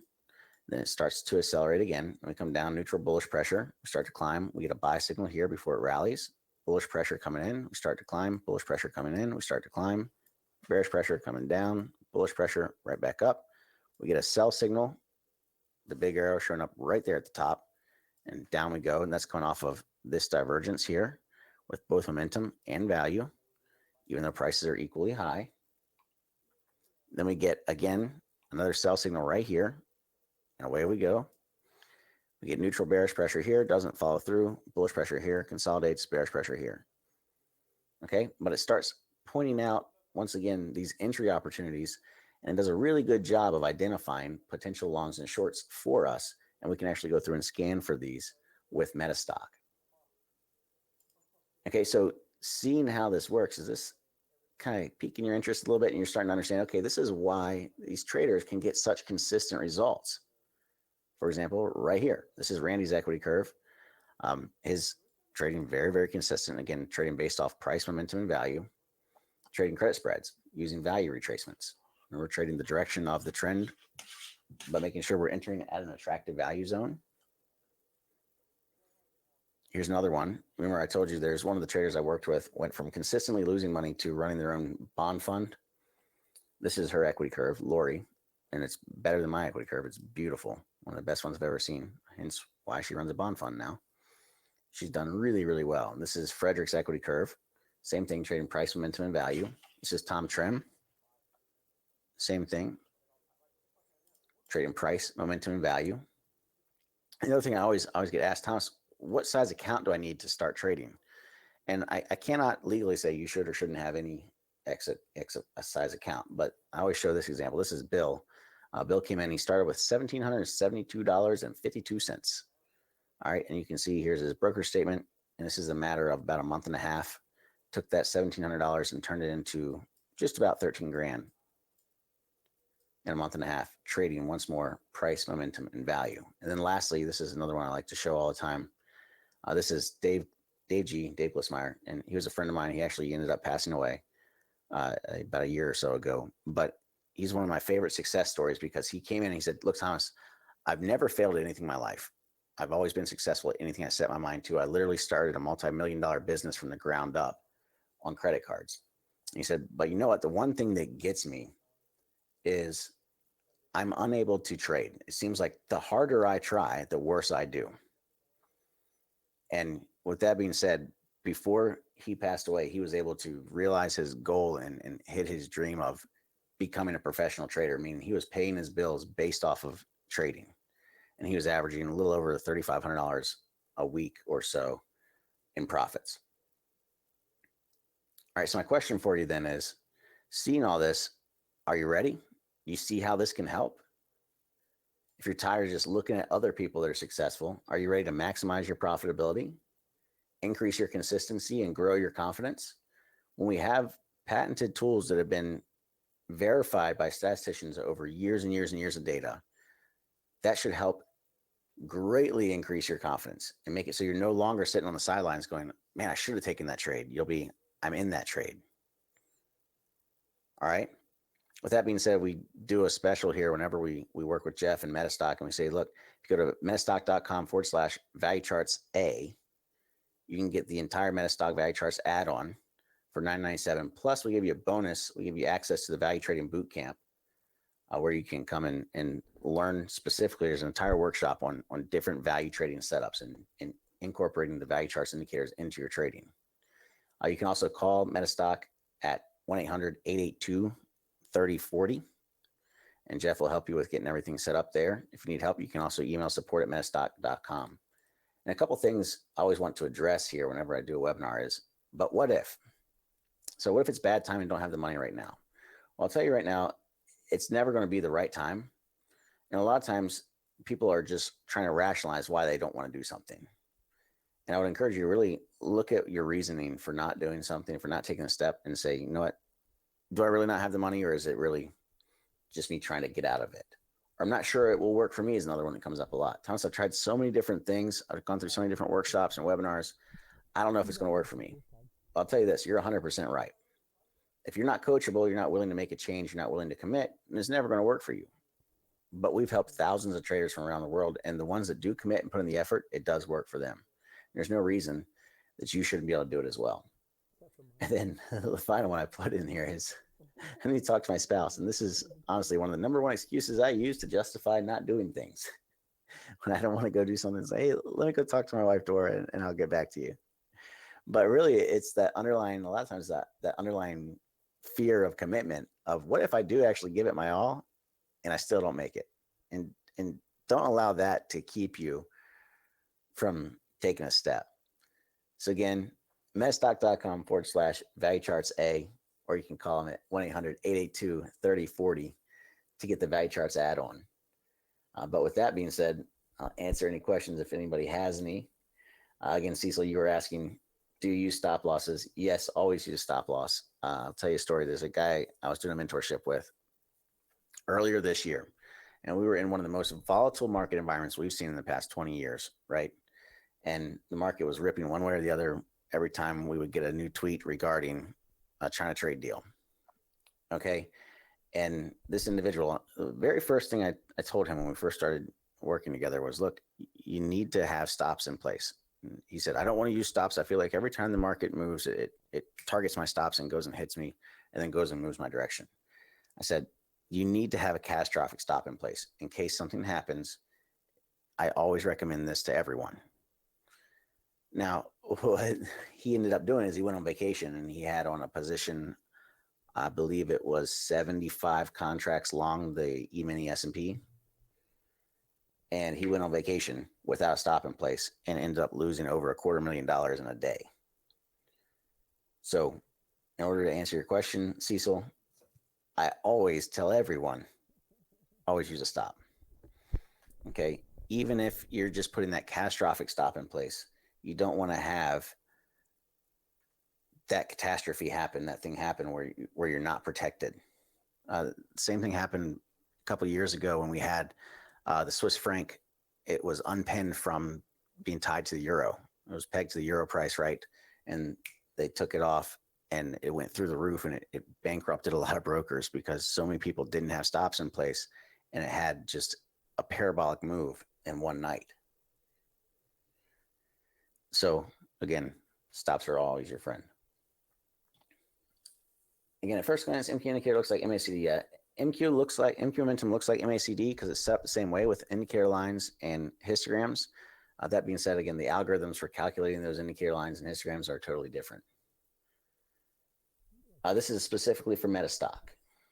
MetaStock, Cecil.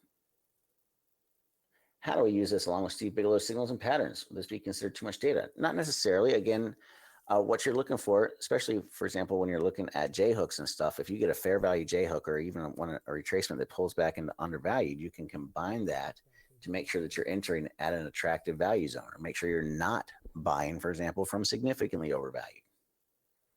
Again, it's making sure you're getting that good deal when you go to enter into a trade.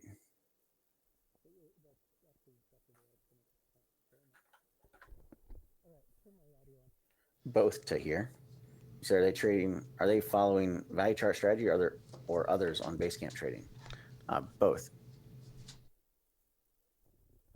Jeff, I heard you come in here for a second there.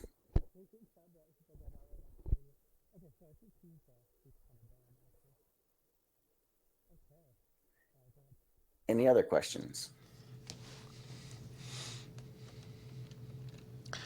All right, Thomas. I hope you didn't feel like you needed to close on time because we did start you about 20 minutes late. At the 12 o'clock time frame. Steve's asked, or Richie, sorry, is asking Thomas if you can use it with pound ES. Oh, absolutely. Okay, there you go. For Forex. And then I think Steve was also asking, can this be used on futures? 100%, Steve. I actually personally trade futures more than anything else. Cecil says, great talk. Very interesting. Thank you. So good job. Good job. Yeah. One of the things about the 3-person format as opposed to like the full day event is we feel like we can kind of make sure all the questions are answered, and time isn't as important. So, but in any case, I think you did a great job. Really appreciate your coming in today. Very interesting. Thanks for having me. And thanks for putting. Work with you. You guys did all the hard work about getting value charts on MetaStock. It's been a very, very successful product. Thank you for bringing it to MetaStock. We appreciate it. Like I said, MetaStock, we have some stuff on MetaStock that's just not available anywhere else because the way that you guys have it set up is so awesome. Okay. Very, very good. With that being said, Thomas, thank you very much.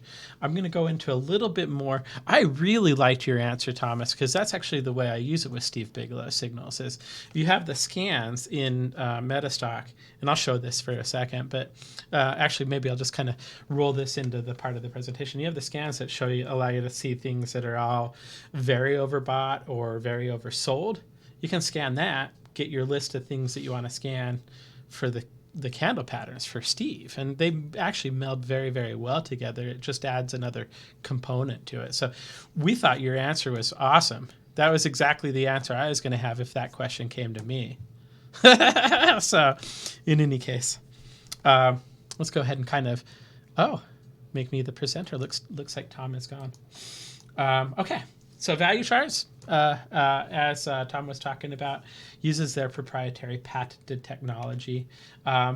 We've released this, like I said, last year. It's been insanely successful. Scott Gow in the comments said earlier, I think this is a great add-on and I love the strategy. So Hal says, do you offer a trial on value charts? Not exactly, but let me explain what I mean.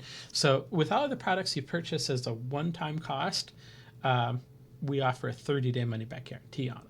So if you're not happy for whatever reason with value charts, if it doesn't help you, your risk reward is already locked in. You just call us back. We ask you why you didn't like it, so we can, if we get a lot of complaints, we can kind of figure out ways to improve the product, but we just give you a refund. So we don't offer it on a trial, but we do offer it with our 30-day money-back guarantee. So one of the things that they like to talk about, that Tom likes to bring up, is they went into a struggling hedge fund that was losing $60,000 a month before they were using value charts, and turned it around so that they were making $30,000 a month. That's a difference of $90,000 a month every month. So in any case, he did a really good job of talking about this. I love their example of the blue book in knowing the fair market value. The product itself includes the value charts indicator. It includes the momentum indicator. It includes the explorations that allow you to find the VC buys and the VC sells. It'll also allow you to rank all of the stocks. If you just want a list of the stocks that are significantly undervalued right now, you can run that exploration. It includes like the expert advisor and the template. And Tom also did a really good job of actually showing what the template looks like. So, and kind of how the expert advisor works and how it kind of gives you plain English definitions of those. So normally the product is a $14.95 one-time cost. We do, like I said, offer it with a 30-day money-back guarantee, and you can buy it on our Spotlight special today at $7.99. If you'd like to place an order for that, or if you have questions about it, give us a call, 800-882-3040. We also have a couple of sales guys that are here today that came in just to help you. MetaStock.com/sales chat. And so let us know if you have questions on that. It is a part of our Trader Spotlight pack, and I'm really excited about being able to do this for you. We're gonna give you 3 months of MetaStock access. We're gonna give you 3 months of an institutional quality data feed. We call it MetaStock Zenith, with all of the fundamentals and news. We're gonna give you candle profit systems, value charts. We're going to do that first ever Enlightened Masters training with Steve. That's going to start on Wednesday, 2 Wednesdays from now. I believe it's the 22nd. I have a slide of it, and it's going to run every Wednesday.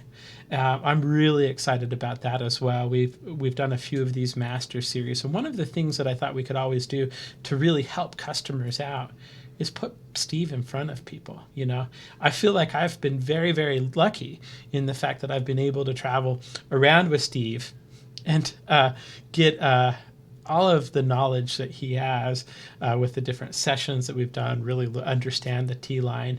And he's one of my biggest mentors in the market. So I'd encourage you to take advantage of this while it's live and not a static product, where you can interact with him, where you can ask questions.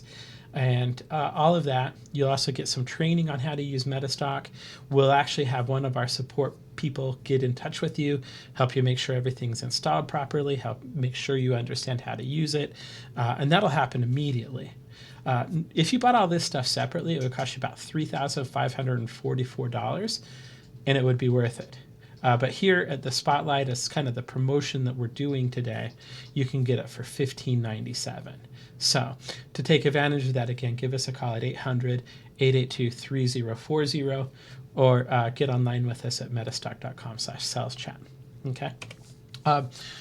Let's go ahead and transition a little bit. One of the things that I wanted to be able to do, where I just don't have enough time, is we'll have these speakers on and they'll talk for an hour, but we really don't get a chance to talk to you a little bit about how the scanning works in MetaStock, how the commentary works in MetaStock, and all that kind of stuff. So I really just want to spend a few minutes with you to kind of make sure you understand that. I'm not sure we'll go a full few hour. I'm going to take it exactly what it needs to kind of make sure you understand how the scanning works and how the commentary works and how these products have been successfully rated so highly for so many years. So if you have questions as we go, please let me know. I'll do my best to kind of keep track of it as they come in. Steve asked a question. Does this work on a Macintosh computer? We do have a number of Mac users, but it is a Windows-based product. So generally, I've seen it work really, really well on Macs. But you do need Parallels, or you need Boot Camp, and you need a copy of it. I would recommend Windows. The latest copy of Windows. So it does work on a Mac. We do have quite a few people using it on Mac. It does have a few stipulations, mostly that it's a Windows product. So thanks for that question, Steve. Thanks for your interest on this. So I'm going to tell you a little bit about me, not too much. I've been here at MetaStock this March. It'll be 23 years. It's been a great company to work for. I absolutely love it here. Our marketing team is fantastic. He's in the room with me, so I thought I'd kind of call that out. I started in inside sales. I worked in inside sales for about a decade, just shy of a decade, really. And that was great for me. When I started, I didn't even know what a stock and an option was. And so I had a lot of stuff to learn, and I did learn a lot. For that first 10 years, there was a really, really good chance if you called in to ask about MetaStock, you'd be talking to me. After that, for the next 10 years or so, I worked in business development. And so a lot of the packages that we had, that's when I worked with Steve to kind of bring his patterns in. That's when we did the touring with Steve. I've obviously done a lot of webinars, but one of the things I enjoyed about the business development role was how much I learned, because we're talking to people that I really respect. Steve, probably one of the people I respect the most. Thomas, Dr. Elder, John Bollinger, you name it. I've been able to really, really learn kind of what they're doing in the market, what their strategies are. Just great. So for the last 2 or 3 years, my official title is like director of sales, I guess. And that's been really fun. One of the things I wanted to hold on to while I took on more responsibilities was all of these relationships we had with the US based partners. I still do that. I'm also manage a day-to-day our sales guys. And it's a great group of people. They're all really hard workers, and we all have fun. It's a good core environment. To kind of put some context into it for you, when I started, I figured, well, this is a really good job. I kind of see me there for a couple of years, and now fast forward 23 years and all the fun we've had. It's a good company to work for. So MetaStock is a very heritage company. When I started 23 years ago, we had won the Stocks and Commodities Reader's Choice Awards both years back to back. Fast forward 23 years, we've won the Reader's Choice. So the readers have voted us the best software in our price category 25 years in a row. So when I started here, we were owned by Reuters, who became Thomson Reuters, who then became Refinitiv. And we won't talk too much about Refinitiv and who they are, but just in a nutshell, they're a huge company. They're a competitor to Bloomberg. They make roughly about $17 billion a year last time I looked at their financials, which albeit was back when they were in Thomson Reuters. But 90% of the revenues they generate are selling their news, their information, their data to the institutional space. And we are no longer owned by Thomson Reuters, which has actually been really good for the business. I think it's been about 6 years. We did a management buyout of the company. We kept a really good relationship with that. And so the products that they've spent over $1 billion in terms of delivering news and assets and information to people, we can actually retail it. But instead of retailing them on a institutional price point, they're much cheaper at a retail price point. So that's about what I want to say about that. I did mention this a little bit earlier. For the last 25 years in a row, I don't think they've announced the contest this year, so hopefully it'll be 26 years in a row next time I'm doing this. But 25 years in a row, we've actually been rated number one in its price category. And over the years, I've seen a lot of software come in that's been way more expensive than MetaStock, that does a little bit less than MetaStock, or something that it's just like around moving averages or something like that. The thing I love about representing MetaStock, just in general, is how big of a program it is. And the fact that as your knowledge and as your skills increase around MetaStock, it's not going to be a program that outgrows you. Or that you outgrow, I should say. It's going to grow with you. So the more you know about MetaStock, there's literally hundreds of indicators in the MetaStock program. We're going to talk a little bit about how you can use it to scan and identify out of the thousands of optionable stocks exactly which stocks you want to buy today. We're going to show you the expert commentary, which is going to give us the buy signals on the chart and explain it to us in English. But it also does, and we probably won't cover this today, but it does full market system testing. It has the ability to use like our patented statistical modeling techniques to give you like a market forecast. It's a great, we had just added a bunch of stuff to it, like a nice quote screen so you can easily manage lists. It's a software we've been really, really serious about. And we've gotten a lot of questions, including today, about how is this included as a brokerage platform? And the answer to that is really no. This isn't a toy. This is a serious tool that we've been developing for the last 30-something years as something to help you find better trades. It's not like something that you're just going to get because you open up a brokerage account. So in any case, let me get off of that soapbox. And what I really wanted to focus in today is actually just looking at some charts with you. We had talked a little bit about the Steve Bigelow add-on and how that works. And I actually think I've got Bigelow on here, but I think I'll start with value charts because Thomas just went, and that's kind of a little bit fresh in your mind. Then we'll come back into the value charts and kind of talk, or into Bigelow and talk about how that works. So what I'm going to do real quickly is I've got a chart of the S&P 500 up here. And what I'm going to do is I'm going to apply the template for value charts. So that what that does is it just basically gives us all of the indicators that he uses, all of that kind of stuff right there on the chart. So I'm going to go ahead and the template I'm going to select is called MQ-value charts. I'm going to just apply that to the template, and I'm going to kind of just go through. Tom did a really good job of this, but just show you kind of how this would look on a chart and how you would analyze it. You'll notice back here there was a little bit of a VC buy signal. We had a VC sell that didn't work. Again, this isn't a tech. We're never looking at. We had a question earlier about textbook examples and how those work. Well, sometimes they don't. This one didn't work out. That's why it's important that we have a stop loss. If we would have taken this VC buyback here, we'd be very, very happy with that trade. Okay, just kind of focusing on the indicators right here. You've got the MQ momentum. Thomas talked a little bit about that, and down here you've got the value charts level. So right here you can see where the Dow was very, very significantly undervalued. That happened right here where this expert gave us a signal that there was a large undervalue, and it's kind of ridden up since then.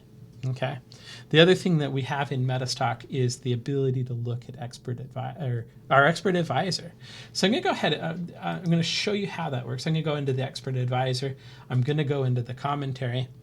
And as soon as I do that, I'll zoom in a little bit on the chart so you can see it right here. You're going to get this expert commentary on the side. Okay.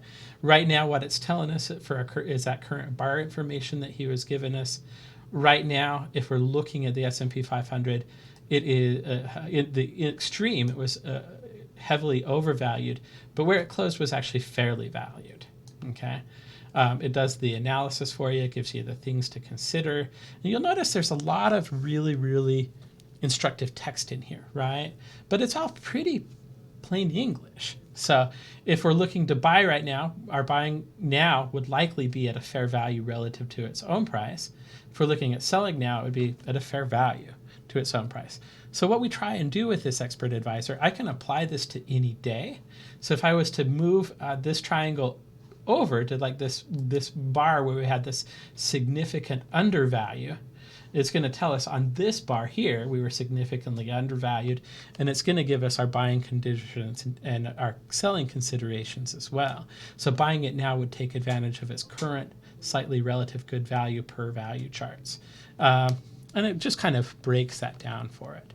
One of my favorite functions in MetaStock, and one of the things that I make sure that we do every time I release a product, is we put as much thought as we can into the commentary. Because if you're new to Steve or if you're new to value charts, this commentary is a really good way for us to kind of tell you what's going on a chart right now, based on the indicators and the analytic methods that you're using. So I think it did a really, really good job. I do want to talk a little bit about the scanning that's available in MetaStock. In MetaStock speak, we call that the explorations, right? And I do see a question pop in. Does value charts I need to practice speaking for the next one. Does value charts work on all stock markets, FTSE, European, ... So one of the things that's really powerful about MetaStock is our ability to get data. I had mentioned it a little bit earlier, but we cover over 200 exchanges and just thousands and thousands, hundreds of thousands of symbols. So you can apply this. If we looked at just the number of symbols that we offer right now that are just in the public list, there's 291,559 of them. You can apply that to any chart that you want. Now, does it work is a bit of a different question. And one that I would say it's going to work on a lot of different stock markets. One of the things that's the best thing about trading, in my opinion, is you can always go back and see how it's worked.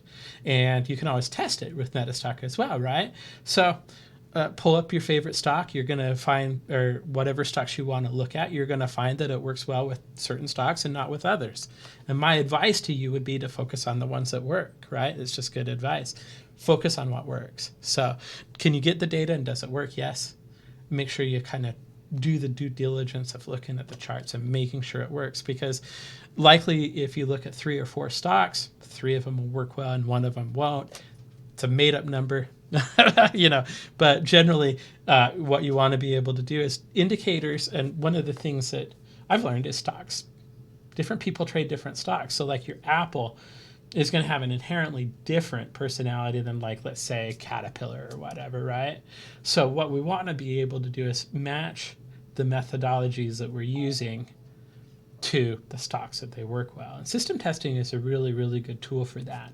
But also the ability to kind of just go back in time and see how it worked in the past. It's going to give you, it's not an indication of how it's going to work in the future, but it does help you put the odds in your favor. So thank you for that question. Altanis says, a very bold approach and will work with Steve's method. Thank you. Oh, yeah, well, good. Okay. Altanis, thank you for that feedback. I assume, based on kind of the way that you say it, that you use value charts in Steve's method, and you do like it. So I might be reading a little bit into that statement, but that's the way I'm going to assume to read it. Okay, let's talk a little bit about how the scanning works. So if we come in here to our Explorer, we call it Explorer. Somebody asked me why. It's a really good question. Don't have a good answer for it, but if I do that, one of the things that I've done to kind of get ready for today is I've put together a list of all the value chart scans and the CPS scans. Now, this is our demo computer, but I love the ability because, in MetaStock, it's we have 250 scans. What you want to do is take the scans that you're using and put them at the very top of the list, and that's what we added with the ability to add favorites to them. Okay, so the different scans that you've got right here is you can run a scan. The scan that I ran was against a pre-filtered list of securities. I actually used this CPS universe scan. And what it does is it just goes through the market. If I hover over it, it'll remind me what I'm talking about. But it basically filters out any stocks that are under $5 and don't have an average volume of 200,000 shares a day. Okay, so what I did is I downloaded the whole list of every optionable. There's about 4,300 of them. And then what I did after that, out of that optionable watch list, I actually made a list of 2,488 that are above 500 or $5 and above 200,000 shares. So I saved that, and you'll see that the scans that I'm going to run every day based on kind of those results are going to be 2,488. So already I'm looking at half as many stocks. But if you want to find stocks that have one of those buy conditions or one of those sell conditions today, and in the value chart scan right here, you've got a buy, you've got a sell. Okay. The other kind of rankings that you can do is you can just have it make a list of all the stocks that are significantly undervalued or extremely overvalued or extremely undervalued, just depending on what scan that you run. We'll run a scan real quick live here just to kind of show you how it works. And then I want to kind of talk a little bit about Steve's methodologies and how they work with MetaStock. So I'm going to run the value charts buy signal. So this is going to look for all of the indicators, that perfect buy setup. This is the scan that's exclusive to MetaStock. And what I'm going to do, I choose just that scan up here on the top. And down here, I'm going to do that pre-filtered list of the 2,488 securities that I've ran through the pre-filter. Okay, and when I do that, I've probably got what's going to come back is just this list here. Okay, and right now I can see exactly which ones are. No, this is the universe scan. Let me select the right one here. I'll go to the report. I ran this before. It only took a couple minutes to run all 13 scans. But all of those 2,400 stocks, if I'm looking for a VC buy that I can take advantage of on Monday morning, there's a half a dozen of them.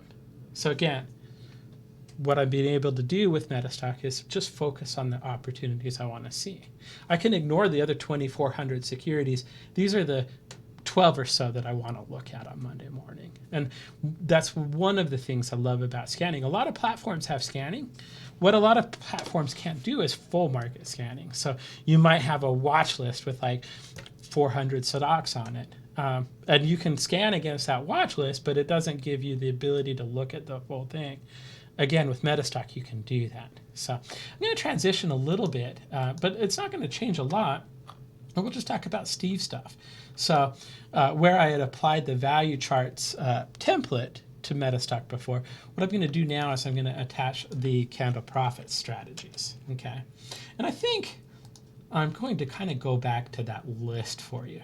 I want you to be able to see all of the patterns because Steve has a lot of things that he looks at in the market. And this, I had to go back a few slides. I should have actually made a copy of this. But we can do it from right here. So of the patterns that we identify, Steve had talked about a number of them. Here are a list of the 30 that we're going to look at that are multiple day patterns. Okay, 30 or so. I think it's like 26 if I counted them up. I'm not going to do that right now. So you've got a list of here. Some of the ones I really like. Doji Best Friend is Doji at the top. Those are two of my favorite patterns. People really like the J hooks and they really like the Doji sandwich. I prefer Doji Best Friend. So if that happens on a chart, the fact that we identify it, it's going to show up on the chart. The single day patterns that we had kind of show up are these ones, and these are your more your standard important candlestick patterns, and these will show up and give you commentary as well. Okay, so now that I've got a list of the stocks that are available, or I've got the S&P 500 up. You'll notice right here, just about a week or two ago, right before this really good move up, we had this fry trend in an uptrend. Okay, right here you had a bullish flutter kick. Right here you had a bullish kicker. You had a bullish kicker. You had a bobble pattern here. Doji Best Friend. Okay, here you had a Doji at the top. So far, that's the worst signal we've shown you, right?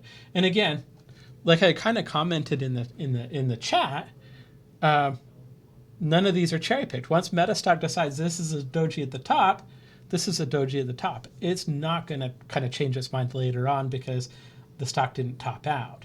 But just kind of looking at this, 1, 2, 3, 4 opportunities to get in this really big move that we've had to the upside. Had an opportunity to buy here right before this move up, right here. This works well. It works on a variety of different instruments, and just the patterns themselves are super, super clean. And they're very, very easy to understand. You'll notice right here on the last bar, we have the bullish engulfing, or I'm sorry, the bearish engulfing. We had that yesterday. There's a little bit of a definition for them. But if I have questions about how any of these patterns work, I can click on this fry pan in an uptrend. And it's going to tell us that this is a bullish trading pattern. This visually bullish trading pattern captures the psychology behind the price movement as the slow rounding bottom illustrates indecisive trading. As the pattern approaches the same level where it began, I just made it a little bit bigger, the trader's sentiment is hinting toward a favorable bias to the upside. Watch for any breakout indicators such as gap up, large bullish candle, belt hold, etc. to create an alert that it's time to go long. Okay. Also tells you when to get out. Exit on any trading that closes below the trajectory breakout. Okay. Here's your cradle pattern. So of all of those 32 patterns that I showed you initially, every single one of them is going to be explained to you in English in the Expert Advisor, and we can scan for those as well. So, and I'm going to show you how to do that as well. I'm going to go ahead, I'm going to open up our Power Console. You just click on the P, that gets you to all of the power tools in MetaStock. And what I'm going to do is we'll come back to Scanning tab, right? And what I'm going to do is I'm going to basically, if I hover over them, it'll tell us which patterns we're looking at. So Doji, this one's looking at Doji at the top, Doji Best Friend. Again, I told you those are the patterns I love to scan for. So let's look at and see what has an opportunity to this Doji Best Friend tomorrow. So I'm going to just go to the report here. Okay, right here, you'll notice there's a Doji at the top column. There's a Doji Best Friend, left, right bullish, left, right bearish, series of bear, series of bullish. So each of these columns represents a pattern I can scan for. Okay, and what I'm going to do is I'm going to scan it based on the Doji Best Friend. So out of the 2,455 tradable stocks, if I want to look at a Doji Best Friend tomorrow and take a trade, I could look at either the VSCDB agricultural ETF, or I could look at Vertex Energy. Okay, and so I can actually save these off to a list. For now, I'm going to open this up as a chart. So we'll open up the chart here. And what I'm going to do is just really quickly, I'm going to apply. You'll notice, and this goes to another way we could kind of look at this. I actually had accidentally kept the value charts product attached, but you notice that we just got a sell signal the other day. If I want to look at this with the Bigelow add-on, okay, I'm just going to go ahead and do the CPS Bigelow chart view. I'll apply that to the chart, and we should have our Doji Best Friend, a Doji. And the way Steve explains this is way better than I ever will. But a Doji in candlesticks is basically a indecisive bar, right? So it's a struggle between the bulls and the bears, okay? The gap that follows that doji is your best friend gap, okay? What does that tell you psychologically? That possibly a decision has been made.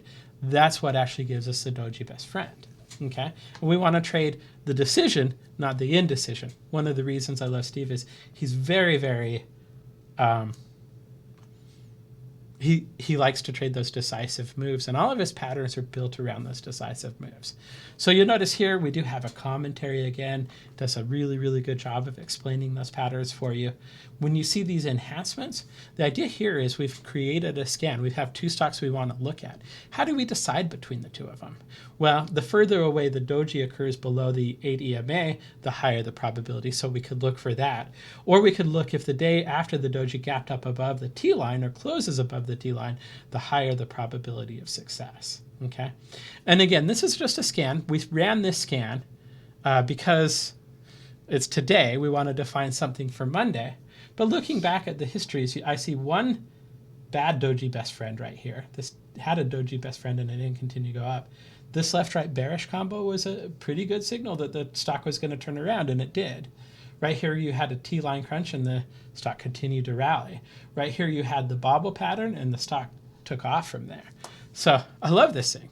As long as you understand, we're looking at 5 signals here. One of them didn't work out. That's some pretty good odds, right? We looked at S&P, and I think we looked at 7 signals that worked out and 1 signal that didn't. As long as you understand that not all the patterns are going to work out and that you have a stop loss strategy to get out when it doesn't work out, this is going to dramatically improve your odds for a better trade.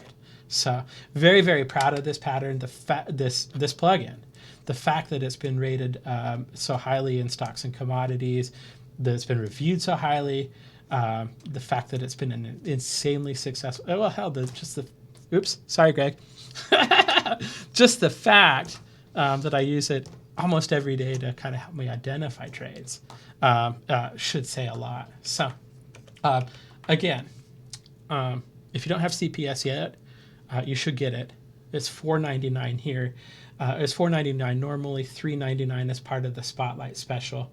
But I would do it as part of the training classes. We've done these paid training classes before.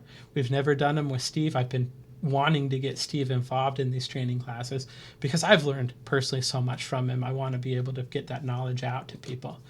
Those classes will start on Wednesday, January 22nd. If you need if you need the add-on and the training, you can get it for just $6.99, $700. That includes the add-on. It includes the training. It also includes a trial to MetaStock if you need it. Okay.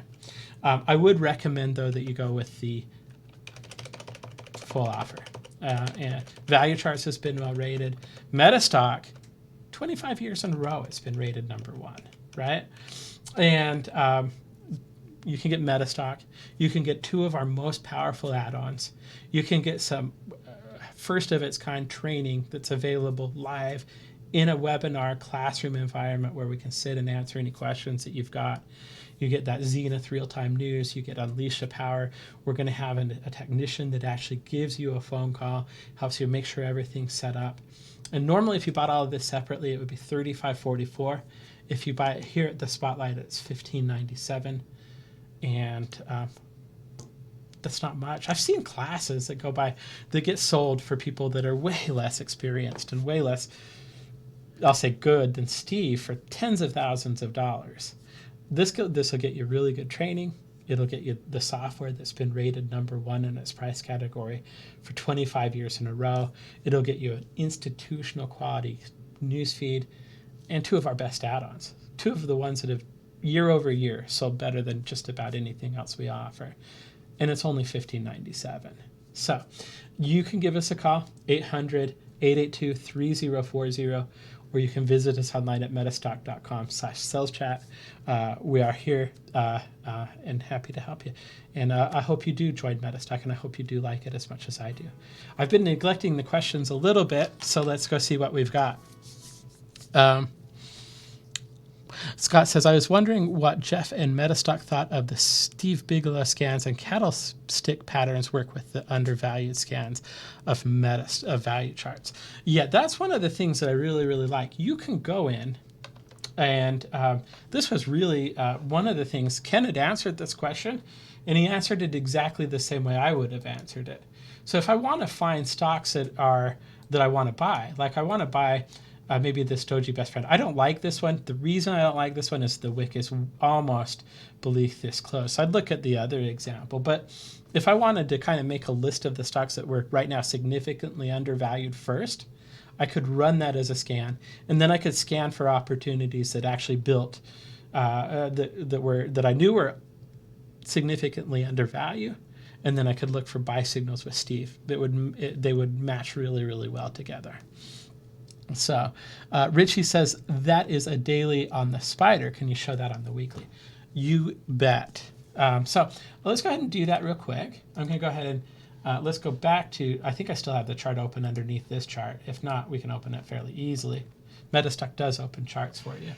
So this is still Vertex. So let's close that one down as well. And yeah, here is my daily chart of the S&P 500. If I want to make that a weekly, if you're new to MetaStock, there's a D right here. I'm just going to click on that D, going to go to weekly, and there's your weekly chart of the S&P 500. So on the weekly, we just had a really strong left-right bullish combo right now. Back here in June, we had a Doji sandwich. Here was a Doji at the top. And again, you can kind of analyze the signals and just eyeball how well that they've worked. I'd say this one, it's yet to be determined. We don't know what's going to happen tomorrow. This one worked really well. This one worked really well.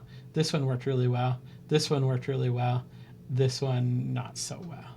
So again, we're seeing that same batting average. We do want to trade this with stops, but these look really, really good. And I think that's part of the reason that this has been one of the most successful products I've ever developed or released, I should say. I didn't develop this one, William did, but it's a great little product. I'm proud of it personally.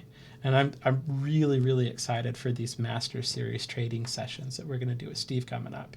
I'm going to be there with bells on, watching, because every time I listen to Steve speak, I learn something new. So, in any case, there's the details on the Trader's Action Pack again. $15.97 will get you everything we talked about today. It'll also get you the one-on-one installation. We call it the white glove installation support. It'll get you all 4 of those classes. It'll get you a training course where you can go in and learn about system testing with MetaStock. Give it a go. 800-882-3040, metastock.com/sales chat. I do hope you enjoyed the new webinar format. If it's successful, I'm going to do these smaller events where we can kind of take our time, answer all the questions, and really kind of focus on the experts we really, really like. And certainly Thomas and certainly Steve fall into that category. I hope to see you at the training events. I think they'll be very, very worthwhile for you. And we look forward to hearing from you. If you do I do want to thank everybody for coming. If you have suggestions or comments or want to get a hold of me, let me know. And we appreciate you guys. Thanks for everything you do as well. And thanks for being here this morning. I'll see you at the next one.